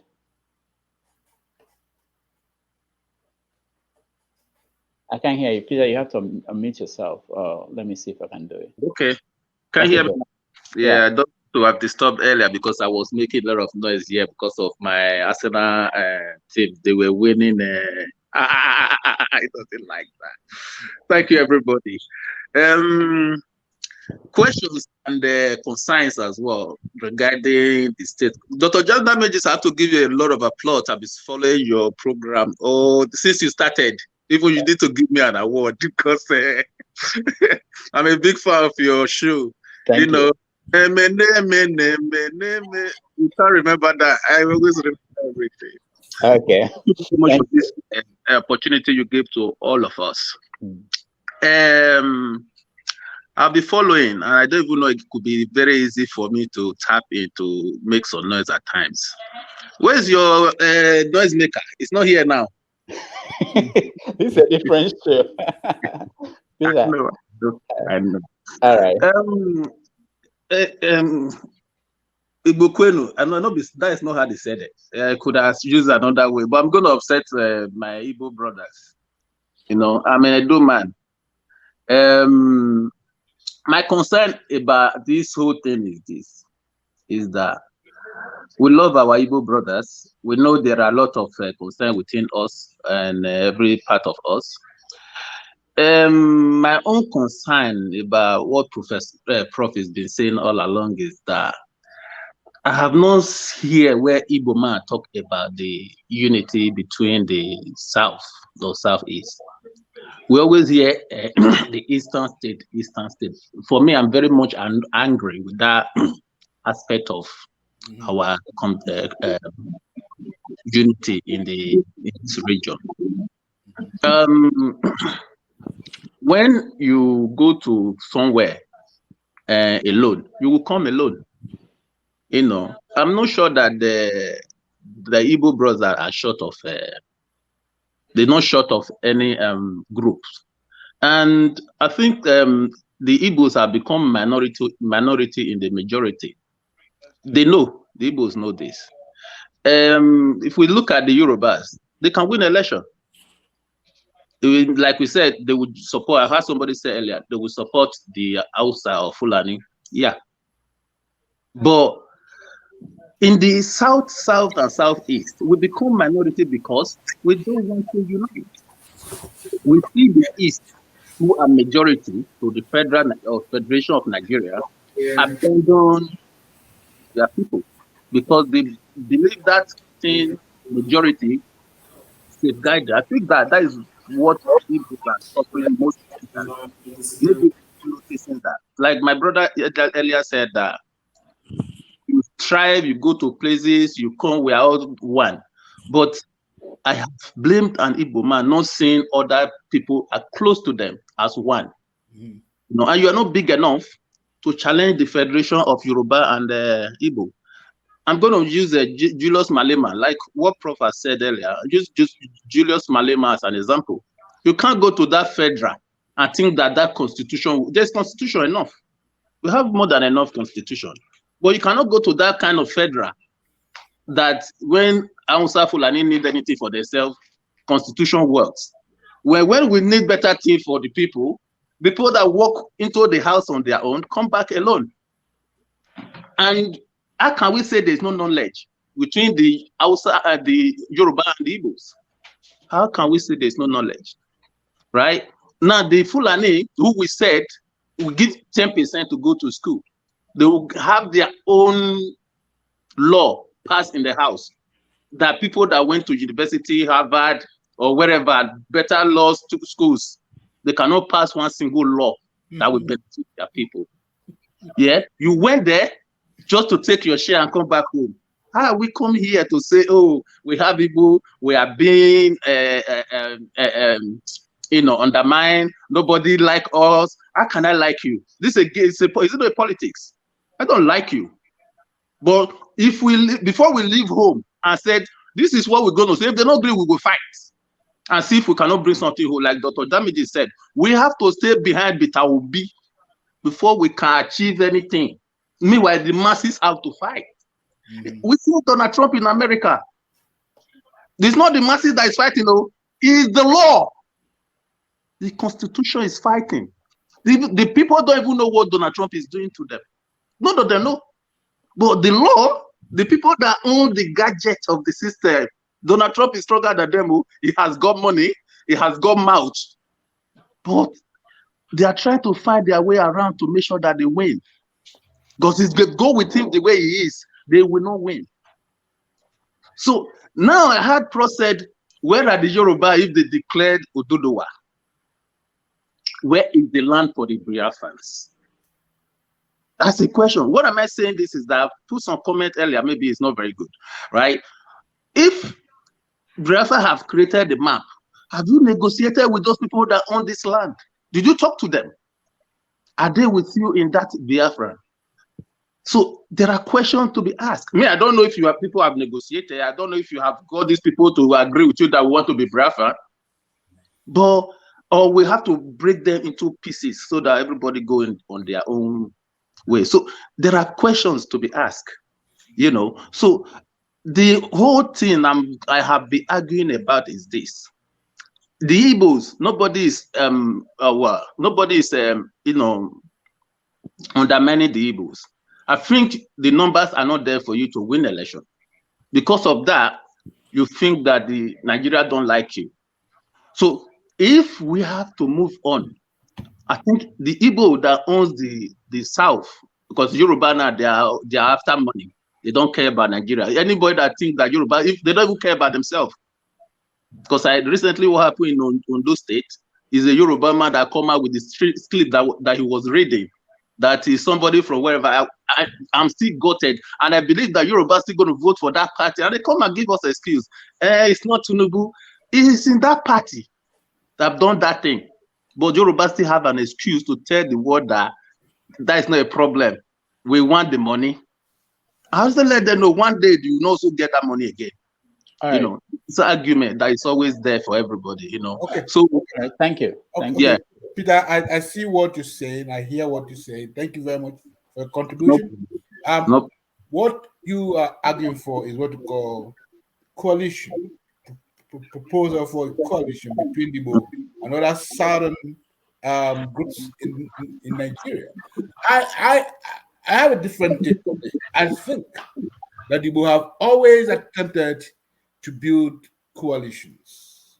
However, many of them, you know, the key politicians in the East have not done it in the real ways in which coalitions are built. Okay? And it's the absence, if you like, of the intellectual, again, people we are talking about Igbo intellectuals. The absence of Igbo intellectuals in the business of politics in Nigeria is, you know, is in part because of these kinds of ruptures. However, it is not true that they will do not have numbers. I think they will have numbers. They have just not been mobilized.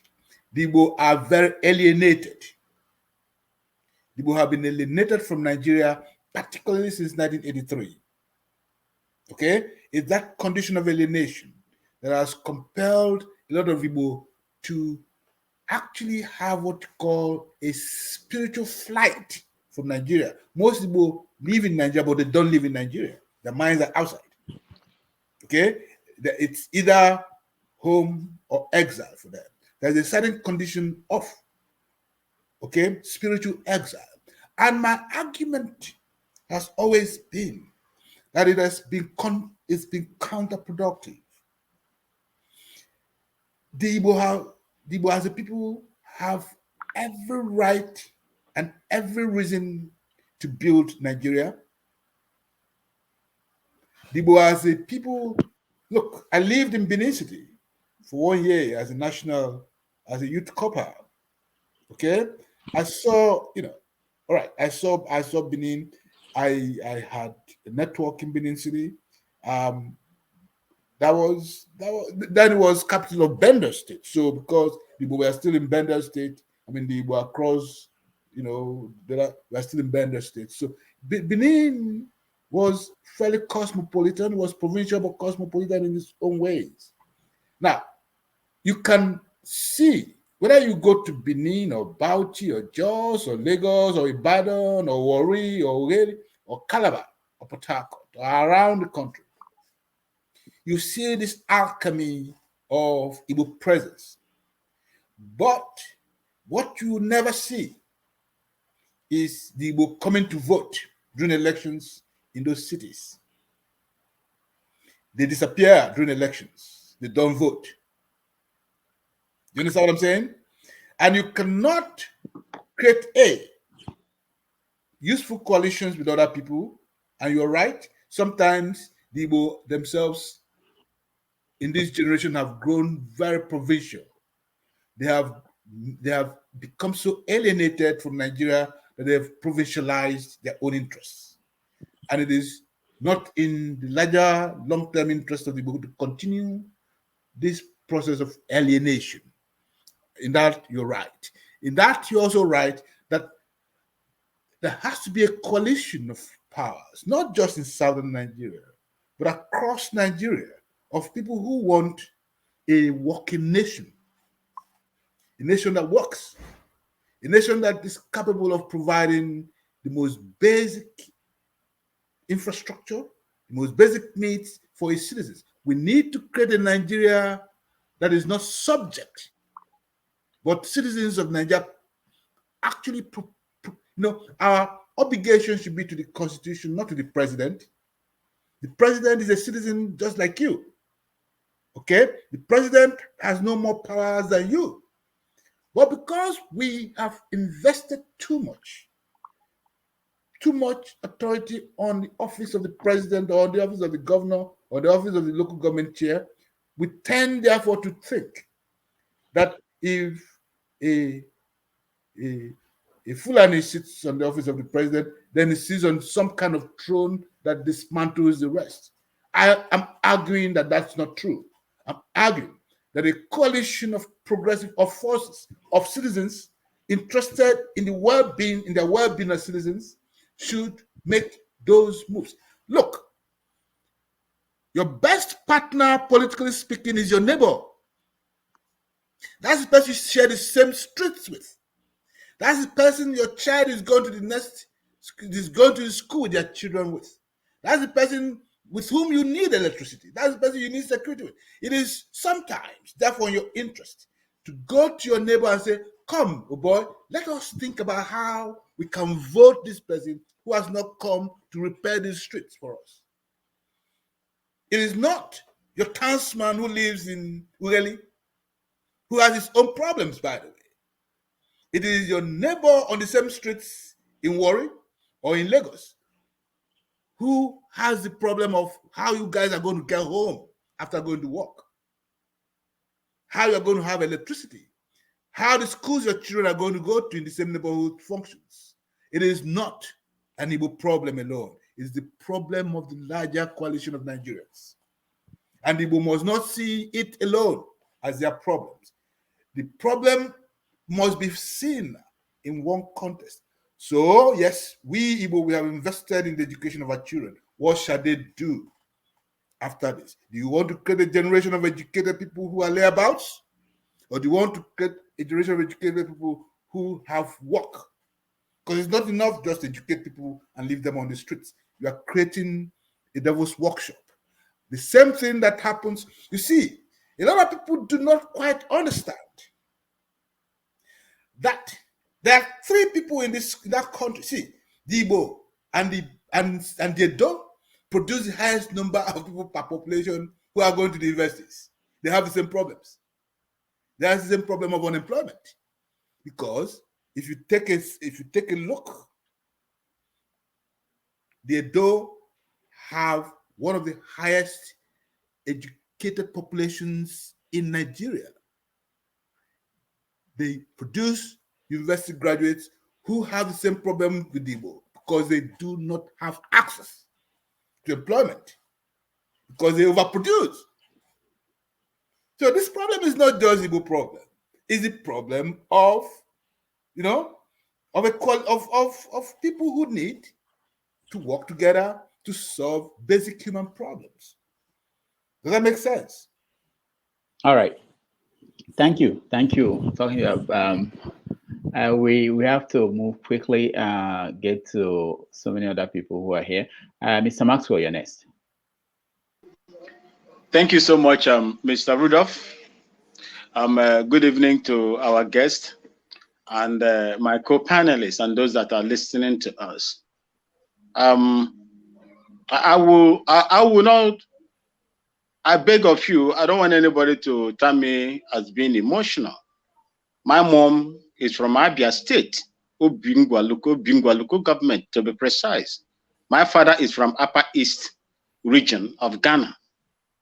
And I served in the Nigerian army for 18 years. All these 18 years of active service, I lived in the north, in the northern part of Nigeria.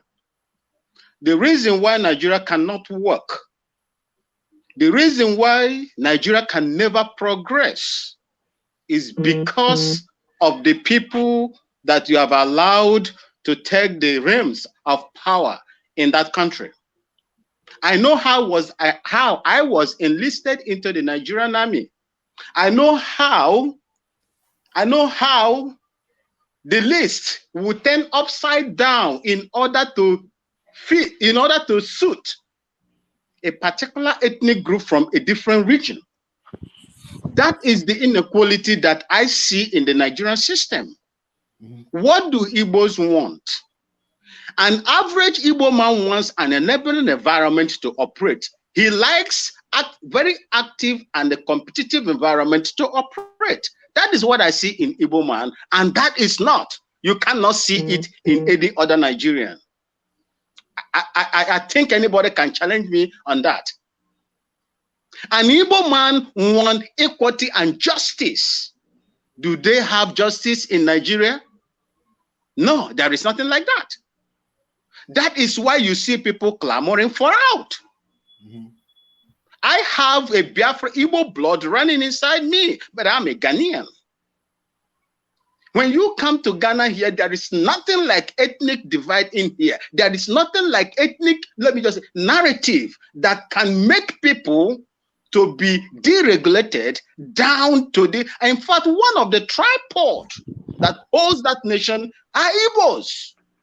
Is Igbo, I mean to say. But how are they being treated?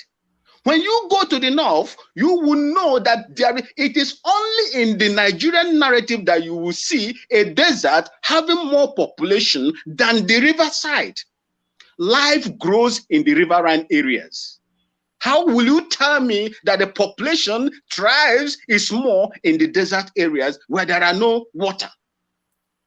These are the false narrative that has been laid down there for many years.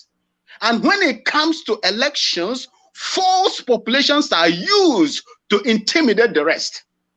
These are what is going on. I lived in the north and I have witnessed elections, carried on in that zone. I know what goes in there. And if you don't take care, the same thing will continue to repeat itself. I will tell you today that even P2B, 100 P2Bs, become the president of Nigeria, he will never make any changes unless that foundation is changed. The foundation created inequality in the political settings in that country, where a particular state with less than 9 million people, in fact, that 9 million people I'm telling you here now is also, it's questionable as well. Kano State will have 44 local governments with what they call fadamas named as local government. And you want to tell me that you have equality when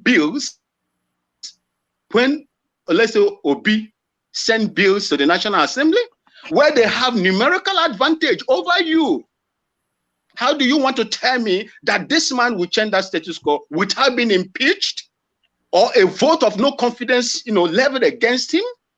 These are the inequalities that you see, and the day you correct these inequalities, then you will move forward. Without it, Nigeria will never. Nigeria is on a parallel journey with North, segment and the southern segment. That is how I see it. This is my contribution. Thank you, and God bless you, sir. Thank you very much, Maxwell. I appreciate your contribution. By the way, if your mom is from Obingwa, which means you are also an Igbo man, it is. I think you acknowledge that, but I need to emphasize that in the Igbo culture, a man or a child belongs to two people. His umune and his umunna. In his une, he's a spirit. In his umunna, he's a citizen. Yeah, all right. This is how they called you your regard. So that so that you understand that. But I see your point. I see your point completely. I think we've made this point, and they're obvious. The structural imbalance in Nigeria, in terms of the forced population, the demographics, the structure that came to be built, particularly since 1983. I keep emphasizing 1983 because it was the military government, particularly from the Babangida years, that totally dismantled, the balance of forces that were created in Nigeria by the founding authorities of Nigeria. The 1957 constitutional conferences sort of gave a certain balance to Nigeria, okay? But they were dismantled especially by the military, especially from 1983. Well, some might even take it back to 1975, but I think the 1983 to present dismantling of the structures of Nigeria is what you're talking about. My own argument is, we see this, it is not a permanent situation. And I think that if, as somebody talked about a coalition, building a coalition, if people were able to build even even coalitions in the National Assembly to say, let us rebuild, let us do a proper census using current technology. Let us know how many we are. If people are able to build these arguments in the National Assembly, because we do have the numbers, don't forget that. Because if you look at the North, Central, the South, the Southeast, and various other places, if you build a coalition around them, you can make changes in the National Assembly. You have the numbers to do that. What we have not done as a people, or what we have done as a people generally, is to argue and complain. What we have not done is to activate or instrumentalize our campaign using models that are already available for us. You see the point I'm making? I don't know whether those models will work, but we have not put them to use. Okay? It's called building coalitions at the ground floor, building coalitions at the National Assembly, pushing the argument. Look, I keep asking this question. Every time we say the Fulani have control over us, how come 5 million people have control over 90 million people? They don't have the numbers, yet they control you.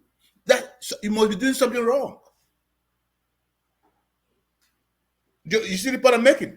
If you allow 5 million people to run roughshod over you, it means three things. You are either sleeping, or you have no consciousness, or you are a fool. So what are we if we allow 5 million Fulani people to dominate us? They don't have the numbers, they don't have the technical capacity, and they don't have the distribution. So what are we doing wrong?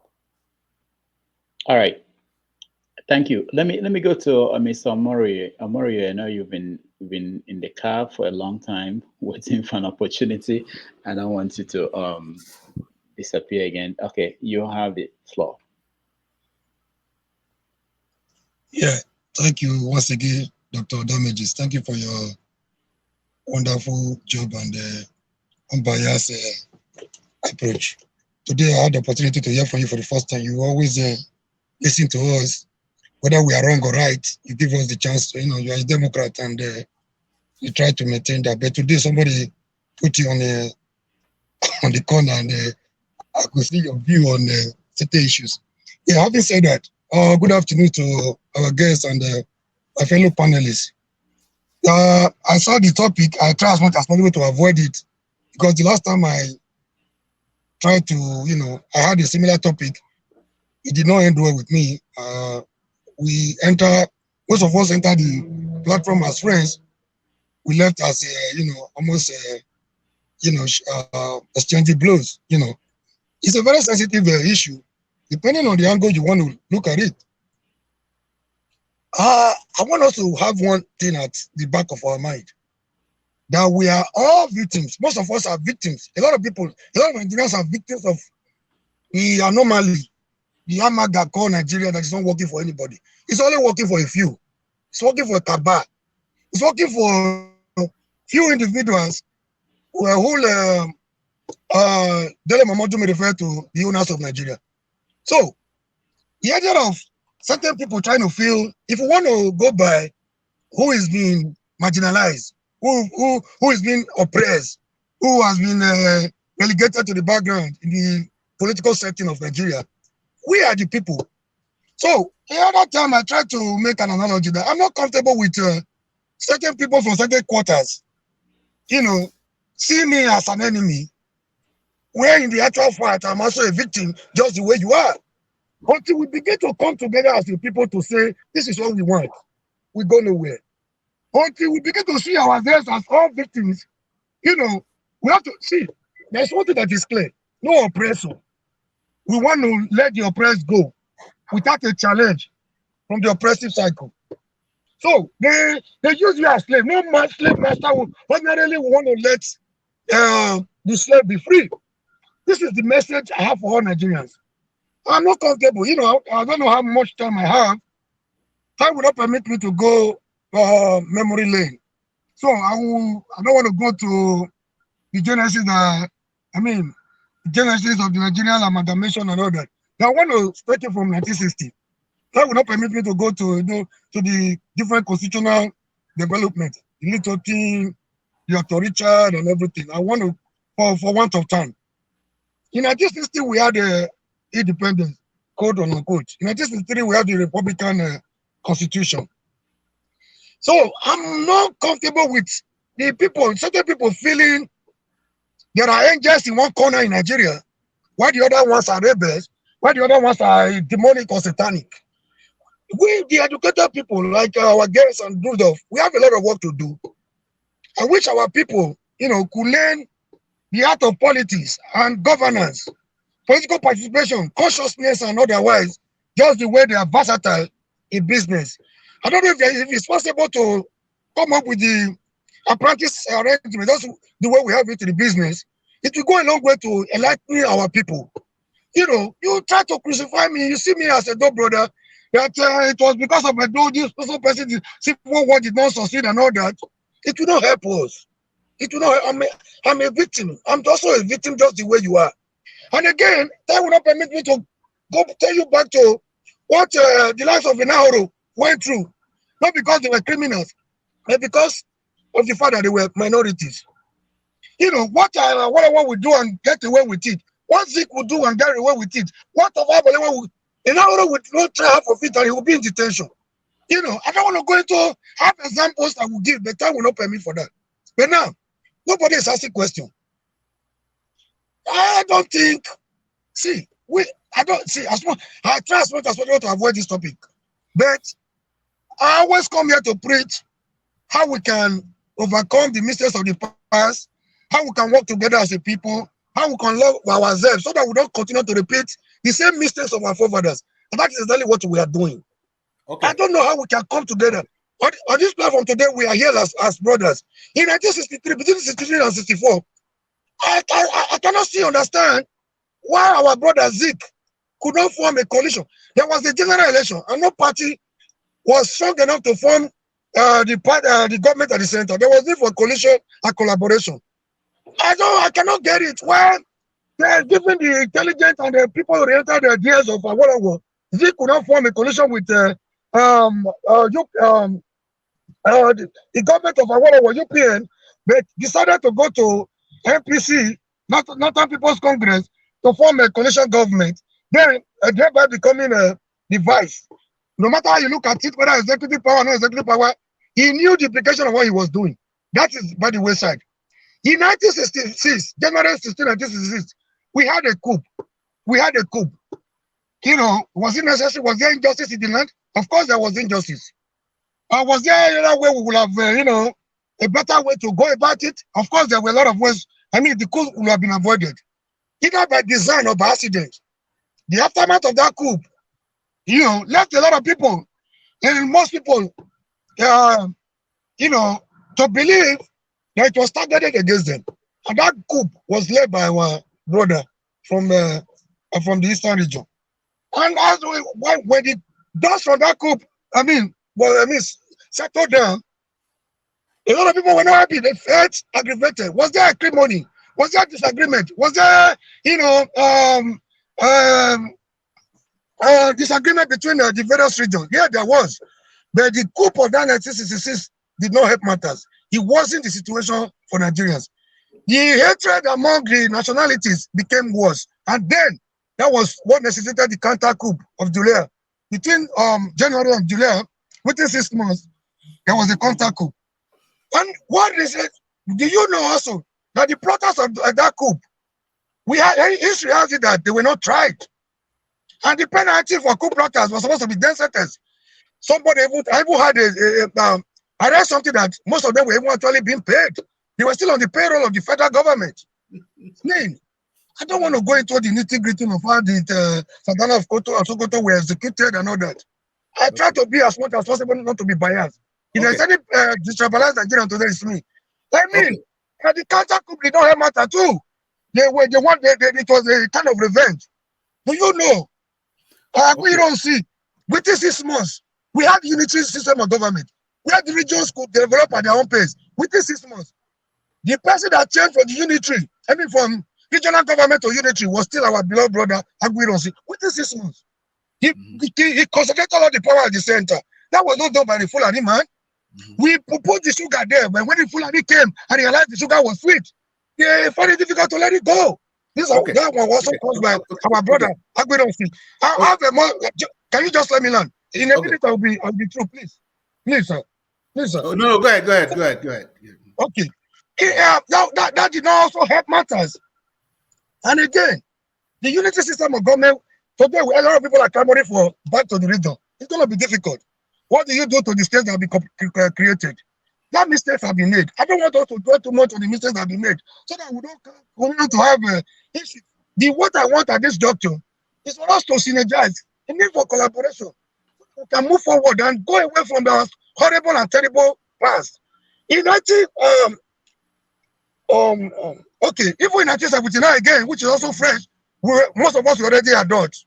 In 1979, we already, grown. It's not what we read on from historical books. Now, 1979, our brother Shagari, Kweme became a vice to Shagari. So when our brother wake up to say the Yorubas are selling out to the Igbos, I don't get it. In 1964, like I told you, the alliance was actually between the North and the Southeast, our beloved brothers. In 1979, the same thing repeated itself. And again, even now, very just now, Yoruba realize that, okay, if this is the game plan, we have to go back and form alliance if that is where the power belongs. So they actually started this just recently in 1999. So this black game must stop if we must make a headway. We must not continue the way our forefathers made their no mistakes, so that we will not continue to repeat the same mistake. And we cannot continue to do the same thing over and over and expect a different result. It's tantamount to insanity. This is my humble submission. I don't want to go all along, but time will not permit me. Please, we should not see another region as an enemy. We are all victims. I'm a victim of Nigeria, a system that is not working for anybody. Thank you very much. Okay, Omori, you are touching on aspects of Nigerian history that I'm really, really very interested in, because that's one of the areas that I've been researching. Modern Nigeria and the evolution of the modern Nigerian state. Let's start from the Independence Constitution of 1960. Okay? In 1960, when the December 1959 elections happened, the NCNC won 2 million votes, 1 point something million votes across Nigeria. The next party to it was the Northern People's Congress, which won about 570 something thousand votes. And then the next party was Action Group, which won about 540 something thousand votes. You could see that the NCNC, what was called, Omori, are you listening?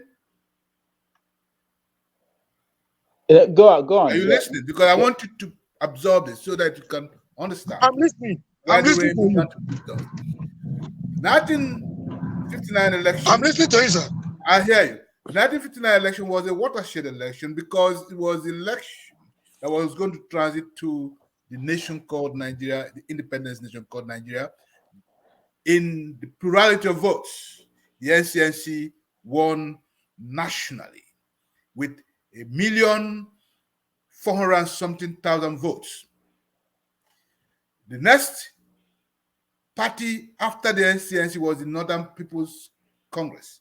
The vote cast for it in that election was 570 something thousand votes, followed by the Action Group, which came at 540 something thousand votes. So you could see that NCNC won that election massively because the two votes of the two parties combined, and this is public record, I'm not making it up, you can look at it. The two votes of the two parties combined did not even come close to the votes cast for the NCNC in that election. However, and this is why Nigerians say that the election was rigged against the NCNC, in spite of the plurality of votes won, both North and South, the Northern People's Congress won the highest number of votes into the House of Representatives, right? Followed by the NCNC, followed by the Action Group. However, in order to form a coalition government, in order to form a government, any of those two parties should have formed a coalition. The NCNC, having won the plurality of votes but not enough seats, had the opportunity to form a coalition government either with the Action Group or with the MPC. Two things happened. Okay? Here are the two things that happened. The Action Group went into a negotiation, sent Rosiji and Akintola to the north, and Enahoro and others to the east to negotiate, one with the NCNC, the other with the MPC. Awolowo said, the only person to whom I can see the authority in this country is Otazikiwe. But came the negotiation. Guess who said we will never work with the Action Group? Guess who said that? Do you want to hear? Omori, do you want to hear who said we shall never work with the Action Group or we shall break this party? Do you know who it was? He's muted. You can go ahead. I think he's muted. You can go. Yeah. Okay, I'll tell you who it was. It was the Western Regional Committee of the NCNC, the Yoruba and the NCNC coalition, the Otuedo, the what do you call him now? The man from Okigbo, Fanikade is that. Oh, the Eastern Regional Coalition of the NCNC said, let's go with the Action Group. The Western Regional Coalition of the NCNC said, over our dead bodies shall we work with the Action Group. And the NCNC was coming out of a party crisis in 1958, and Azikiwe knew, he had been warned that if you do not do this, the North will succeed. And if the North says we are not ready for this transition, the British government will shut down every idea of independence. In fact, they sent down the British Prime Minister on January 9th. Macmillan came to Nigeria from January 9th to January 16th to emphasizes he met with everybody else but with Azikiwe. Okay? Just to make sure that this group thing happened because they wanted to preserve Nigeria. And Azikiwe and his party said, okay, let us form a government of national unity. Balewa as prime minister, Awolowo as deputy prime minister, and Dr. Azikiwe as governor general. But before leaving, the British had agreed to remove every power from the office of the governor general and place it in the hands of the prime minister. Azikiwe agreed to it on one condition. After that meeting with the living British Governor General, Sir Robertson, in his yacht in the Atlantic on January 2, 1960, Azikiwe, Robertson said to Azikiwe, let us go first, then you can do whatever you want after we have left. In that meeting with Azikiwe, and I'm just revealing aspects of my biography of Azikiwe right now, okay? In that meeting with Azikiwe, we had two people, Ikejani and Azikiwe's principal secretary, this man from Lagos. I've forgotten his name, but the basic plan was, let us get our independence first, and then we shall deal with Nigeria second. That was the result of the 1963 election, 3 years later, the Republican independence, that removed Nigeria from the orbit of the Commonwealth of the Queen of England. Nigeria became an independent republic in 1963. In 1960 to 1963, Nigeria was still part of the British Empire. But from 1963 downwards, Nigeria became an independent republic of its own, under the authority of the parliament and the president. In the Constitution of 1963, there were three powers established: the power of the president, the power of the parliament, and the power of the Supreme Court. In other words, the president was a power unto himself. That was the immediate reason for the coup, because in 1964 election, that shifted all kinds of possibilities. The president was asked to take over power completely. Azikiwe refused. When the British called him and said, if you make this move, we will launch our own action against Nigeria, basically threatened Azikiwe. Azikiwe refused. The organizers of that coup said to him, well, the president has refused to take control of the federation, and therefore we shall plan a coup and hand power to the man that now saw as the forceful character that would challenge what they call the North. Awolowo. The coup of 1966 was planned to hand power of the prime ministership to Awolowo, to Obafemi Awolowo. That was the January 16, 1960 coup, and it stopped the January 17th coup that was being planned in my Malari's house. In fact, January 15, Friday, January 15, was a meeting for a coup that was to happen on Monday. If I do not be part of that January 17th coup, initiated the January 15th coup in anticipation of the January 17th coup, for which a meeting had already been called in my Malari's house in 1966. I'm only laying these grounds to tell you that the stories you've been told, the stories that were generated and around that coup, had two platforms. One was international and one was local. What we have generally believed has been the propaganda that has created a fictional Nigerian state. Okay? In 1966, what happened were two powers actually fighting against each other. The first power was a power that said we wanted a modern Nigerian state based on the leadership of the parliament. And we're going to put Awolowo in charge because Nnamdi Azikiwe is too much of a compromiser. He no longer has our support. The young officers took a coup and it was stopped by two people. Two people. Ojukwu in the north and Ironsi in the south. They ended that coup led by Ifajuna and Nzobo.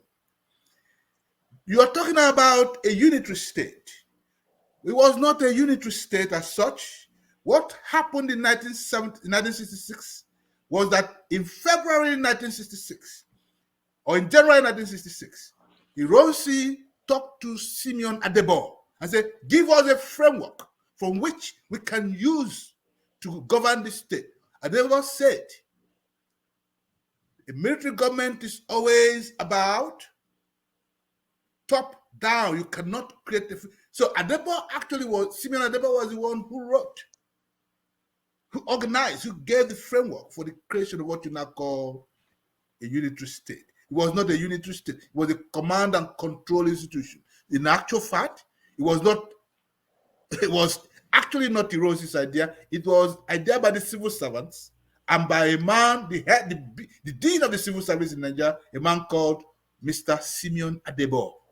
So all these issues, when put together, shows you that the stories that we've had about Nigeria, the stories that have been told about Nigeria have always been based on certain kinds of necessary fiction in order to justify the political leadership of Nigeria, the activities of the political leadership of Nigeria. So pay attention, however, and I do agree with you only on one part, which is this, that every part of Nigeria is a victim of what you call the elite compromise. Because in Nigeria, the rentier class have taken over. I do not know how many Fulani or Hausa children are in school today, even though you have had Hausa or Fulani as presidents of Nigeria. I do not know the benefits of those to the Hausa peasant class that still exists. Okay? The Fulani, the Hausa have not benefited. I mean, I'm talking about the ordinary Fulani, the ordinary Hausa, the ordinary Igbo, Yoruba, etc., etc., etc., have not benefited from the presidency of a Fulani, of a Fulani, from the power of a Fulani as president. I do not know how many Igbo people will benefit from Peter Obi as president. I do not know how many Igbo will benefit from the secession called Biafra if we do not have institutional capacity to hold to account those who run public leadership. That's where we have a missing link. The capacity of the ordinary citizen to organize, to hold accountable those who govern or who are elected to govern that space. Nigeria is today a mostly ungoverned space because citizens' compromise or citizens' coalitions have collapsed. That's where I think we should focus our attention. The idea of a citizens' coalition and a citizens' convention and a citizens' compromise rather than of a late compromise. That's been the kernel of my discourse today. Wow. Does that make sense to you? Yes, thank you. Thank you so much, Professor Nwakanma. We have one person yet to speak. We'll let him speak. After that, it's up to you, Professor Nwakanma, if you want to continue. There are people. No, you have taken my soul. I'm about to go. I know. You've done well. This is more than 4 hours, Yes. So Chukwudi Nwankwo, you are the last person here. Just opportunity to say something. Go ahead. Thank you, Doctor and Professor, for enlightening us today. Thank you. I wish to make some comments. Firstly, there is no ideology or politics or religion or language or food uniting Nigeria. You cannot mix oil with water unless you have a soap and it forms an emulsion. I have respect for Zeke, but I believe Zeke was wrong in so many ways. And your heroes can have some flaws also. Mm-hmm. Like Chinua Achebe is my hero, but I don't believe there was a Nigeria. There's never been a Nigeria. The Chinese are united by Han Chinese. The British united by their religion and imperialism. The Germans united by religion and alcohol. the French united by religion and food, the Italians united by food and women. So what is uniting Nigeria? There is nothing. And you mentioned the constitution. You have a constitution whereby Kano State has as much representation in the National Assembly as the entire Southeast. How can you move anything? A constitution that is written to favor one side, you cannot change anything. The whole thing has to be brought down. You cannot build a house from the roof downwards. You have to have a firm foundation, not quicksand, before you can build a house. And Omori, I don't know, you said the leader of the coup was from the east. I thought Zog was from the Midwest. It's still debatable who led who. But I know that both of them were very active in planning and executing the coup. So, and Prof, you said something about executive powers. If you have powers and you can't use it, then you don't have any power. Why didn't Zeke use his executive power to squelch the Operation Weighty in the Midwest? All right. You are cutting me. Okay, I've waited for a long time. I have football practice in about 20 minutes. That was why I was raising my hand. I have football practice in 20 minutes. I'm late. I play football, soccer, if you like, every Sunday. But go ahead. That's fine. Thank you so much. Before you answer the question, I want to bring in Alexi. He was here several times in and out, so he just came back. I want him to. Somebody has somebody's line is. Alexis, you. All right. So I'll give him a chance to ask a question, and I will meet him again if he continues to be this noisy. Go ahead, Alexis.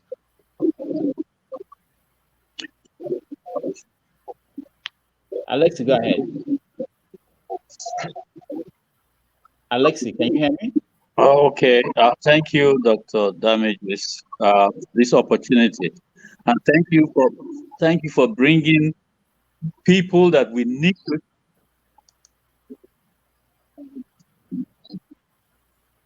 Go ahead. You have two platforms open. You can log off from one of them. You are joining us. Maybe you are watching on YouTube and you are joining this. Yes, that has been going on, and so that's what has been kicking me out, in and out. Turn off the YouTube. You're already in the studio, so we don't need. Okay, I have to go back. Oh no, we can't. We don't have time now. He has to go. Just say your question. Ask your question. Go ahead.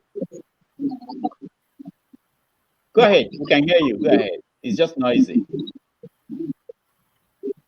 Okay. All right. Professor Nwakanma, you can answer the first question from Chukwudi.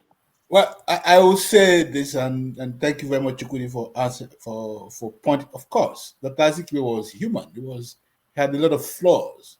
Among his flaws was his great love of women. He didn't mind a couple of them. So any man who has immense appetite for women must be put to question. And Igbo had immense appetite for, he had his flaws.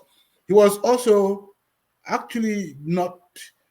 He made certain political mistakes, no question about that. And his political mistakes were mistakes of a particular kind of nature. They were not egregious mistakes. Igbo was a liberal intellectual. He was not a revolutionary. All right, and I think he was a Fabian socialist, so to say. He was not a revolutionary, and that's part of the problems with analyzing him. The question of how the first coup took place is still subject, but anyone who has seen the manuscripts of Ifeanyi's account of that would know that Ifeanyi led that coup. He was the mind behind the coup. As a matter of fact, he was in two coups at the same time. He was the commissary for the Malari coup that was to be, that was staged for Monday, January 17th. He was being an insider in that coup. yeah, as brigade major, that led him. You know, he was the one serving people, you know, when they had gathered in Lagos on January 15th. And the ops have been flown to take off for the coup on Monday. That he then said everything is a go. He was the man who gave the orders for the coup to commence on January 15, 1966. In fact, Nzogu was the leader of the coup in the north. Okay, he with Onwatuegu and the rest. But Nzogu, yes, was from the Midwest. That's the truth. And but in the very, very, very end of the question would be, what do you do if you have executive power and you could not stop the Waitier movement of 1965? It was not up to Zik to stop the Waitier movement of 1975. It was the job of the parliament. The parliament had political power, had police power. Somehow the Constitution of 1965 had given police power to the Parliament of Nigeria, of whom the head, or whose leader was the Prime Minister. The Prime Minister advised the President from the Parliament. And it was the Parliament that could deploy the police using the minister who was accountable to the Parliament, not to the Prime Minister. Okay? It was the Parliament that could stop, that could deploy people to war, was not the President. The executive, it was the President who could appoint, but it was not under the parliamentary system, the President who could deploy. They were all answerable to him.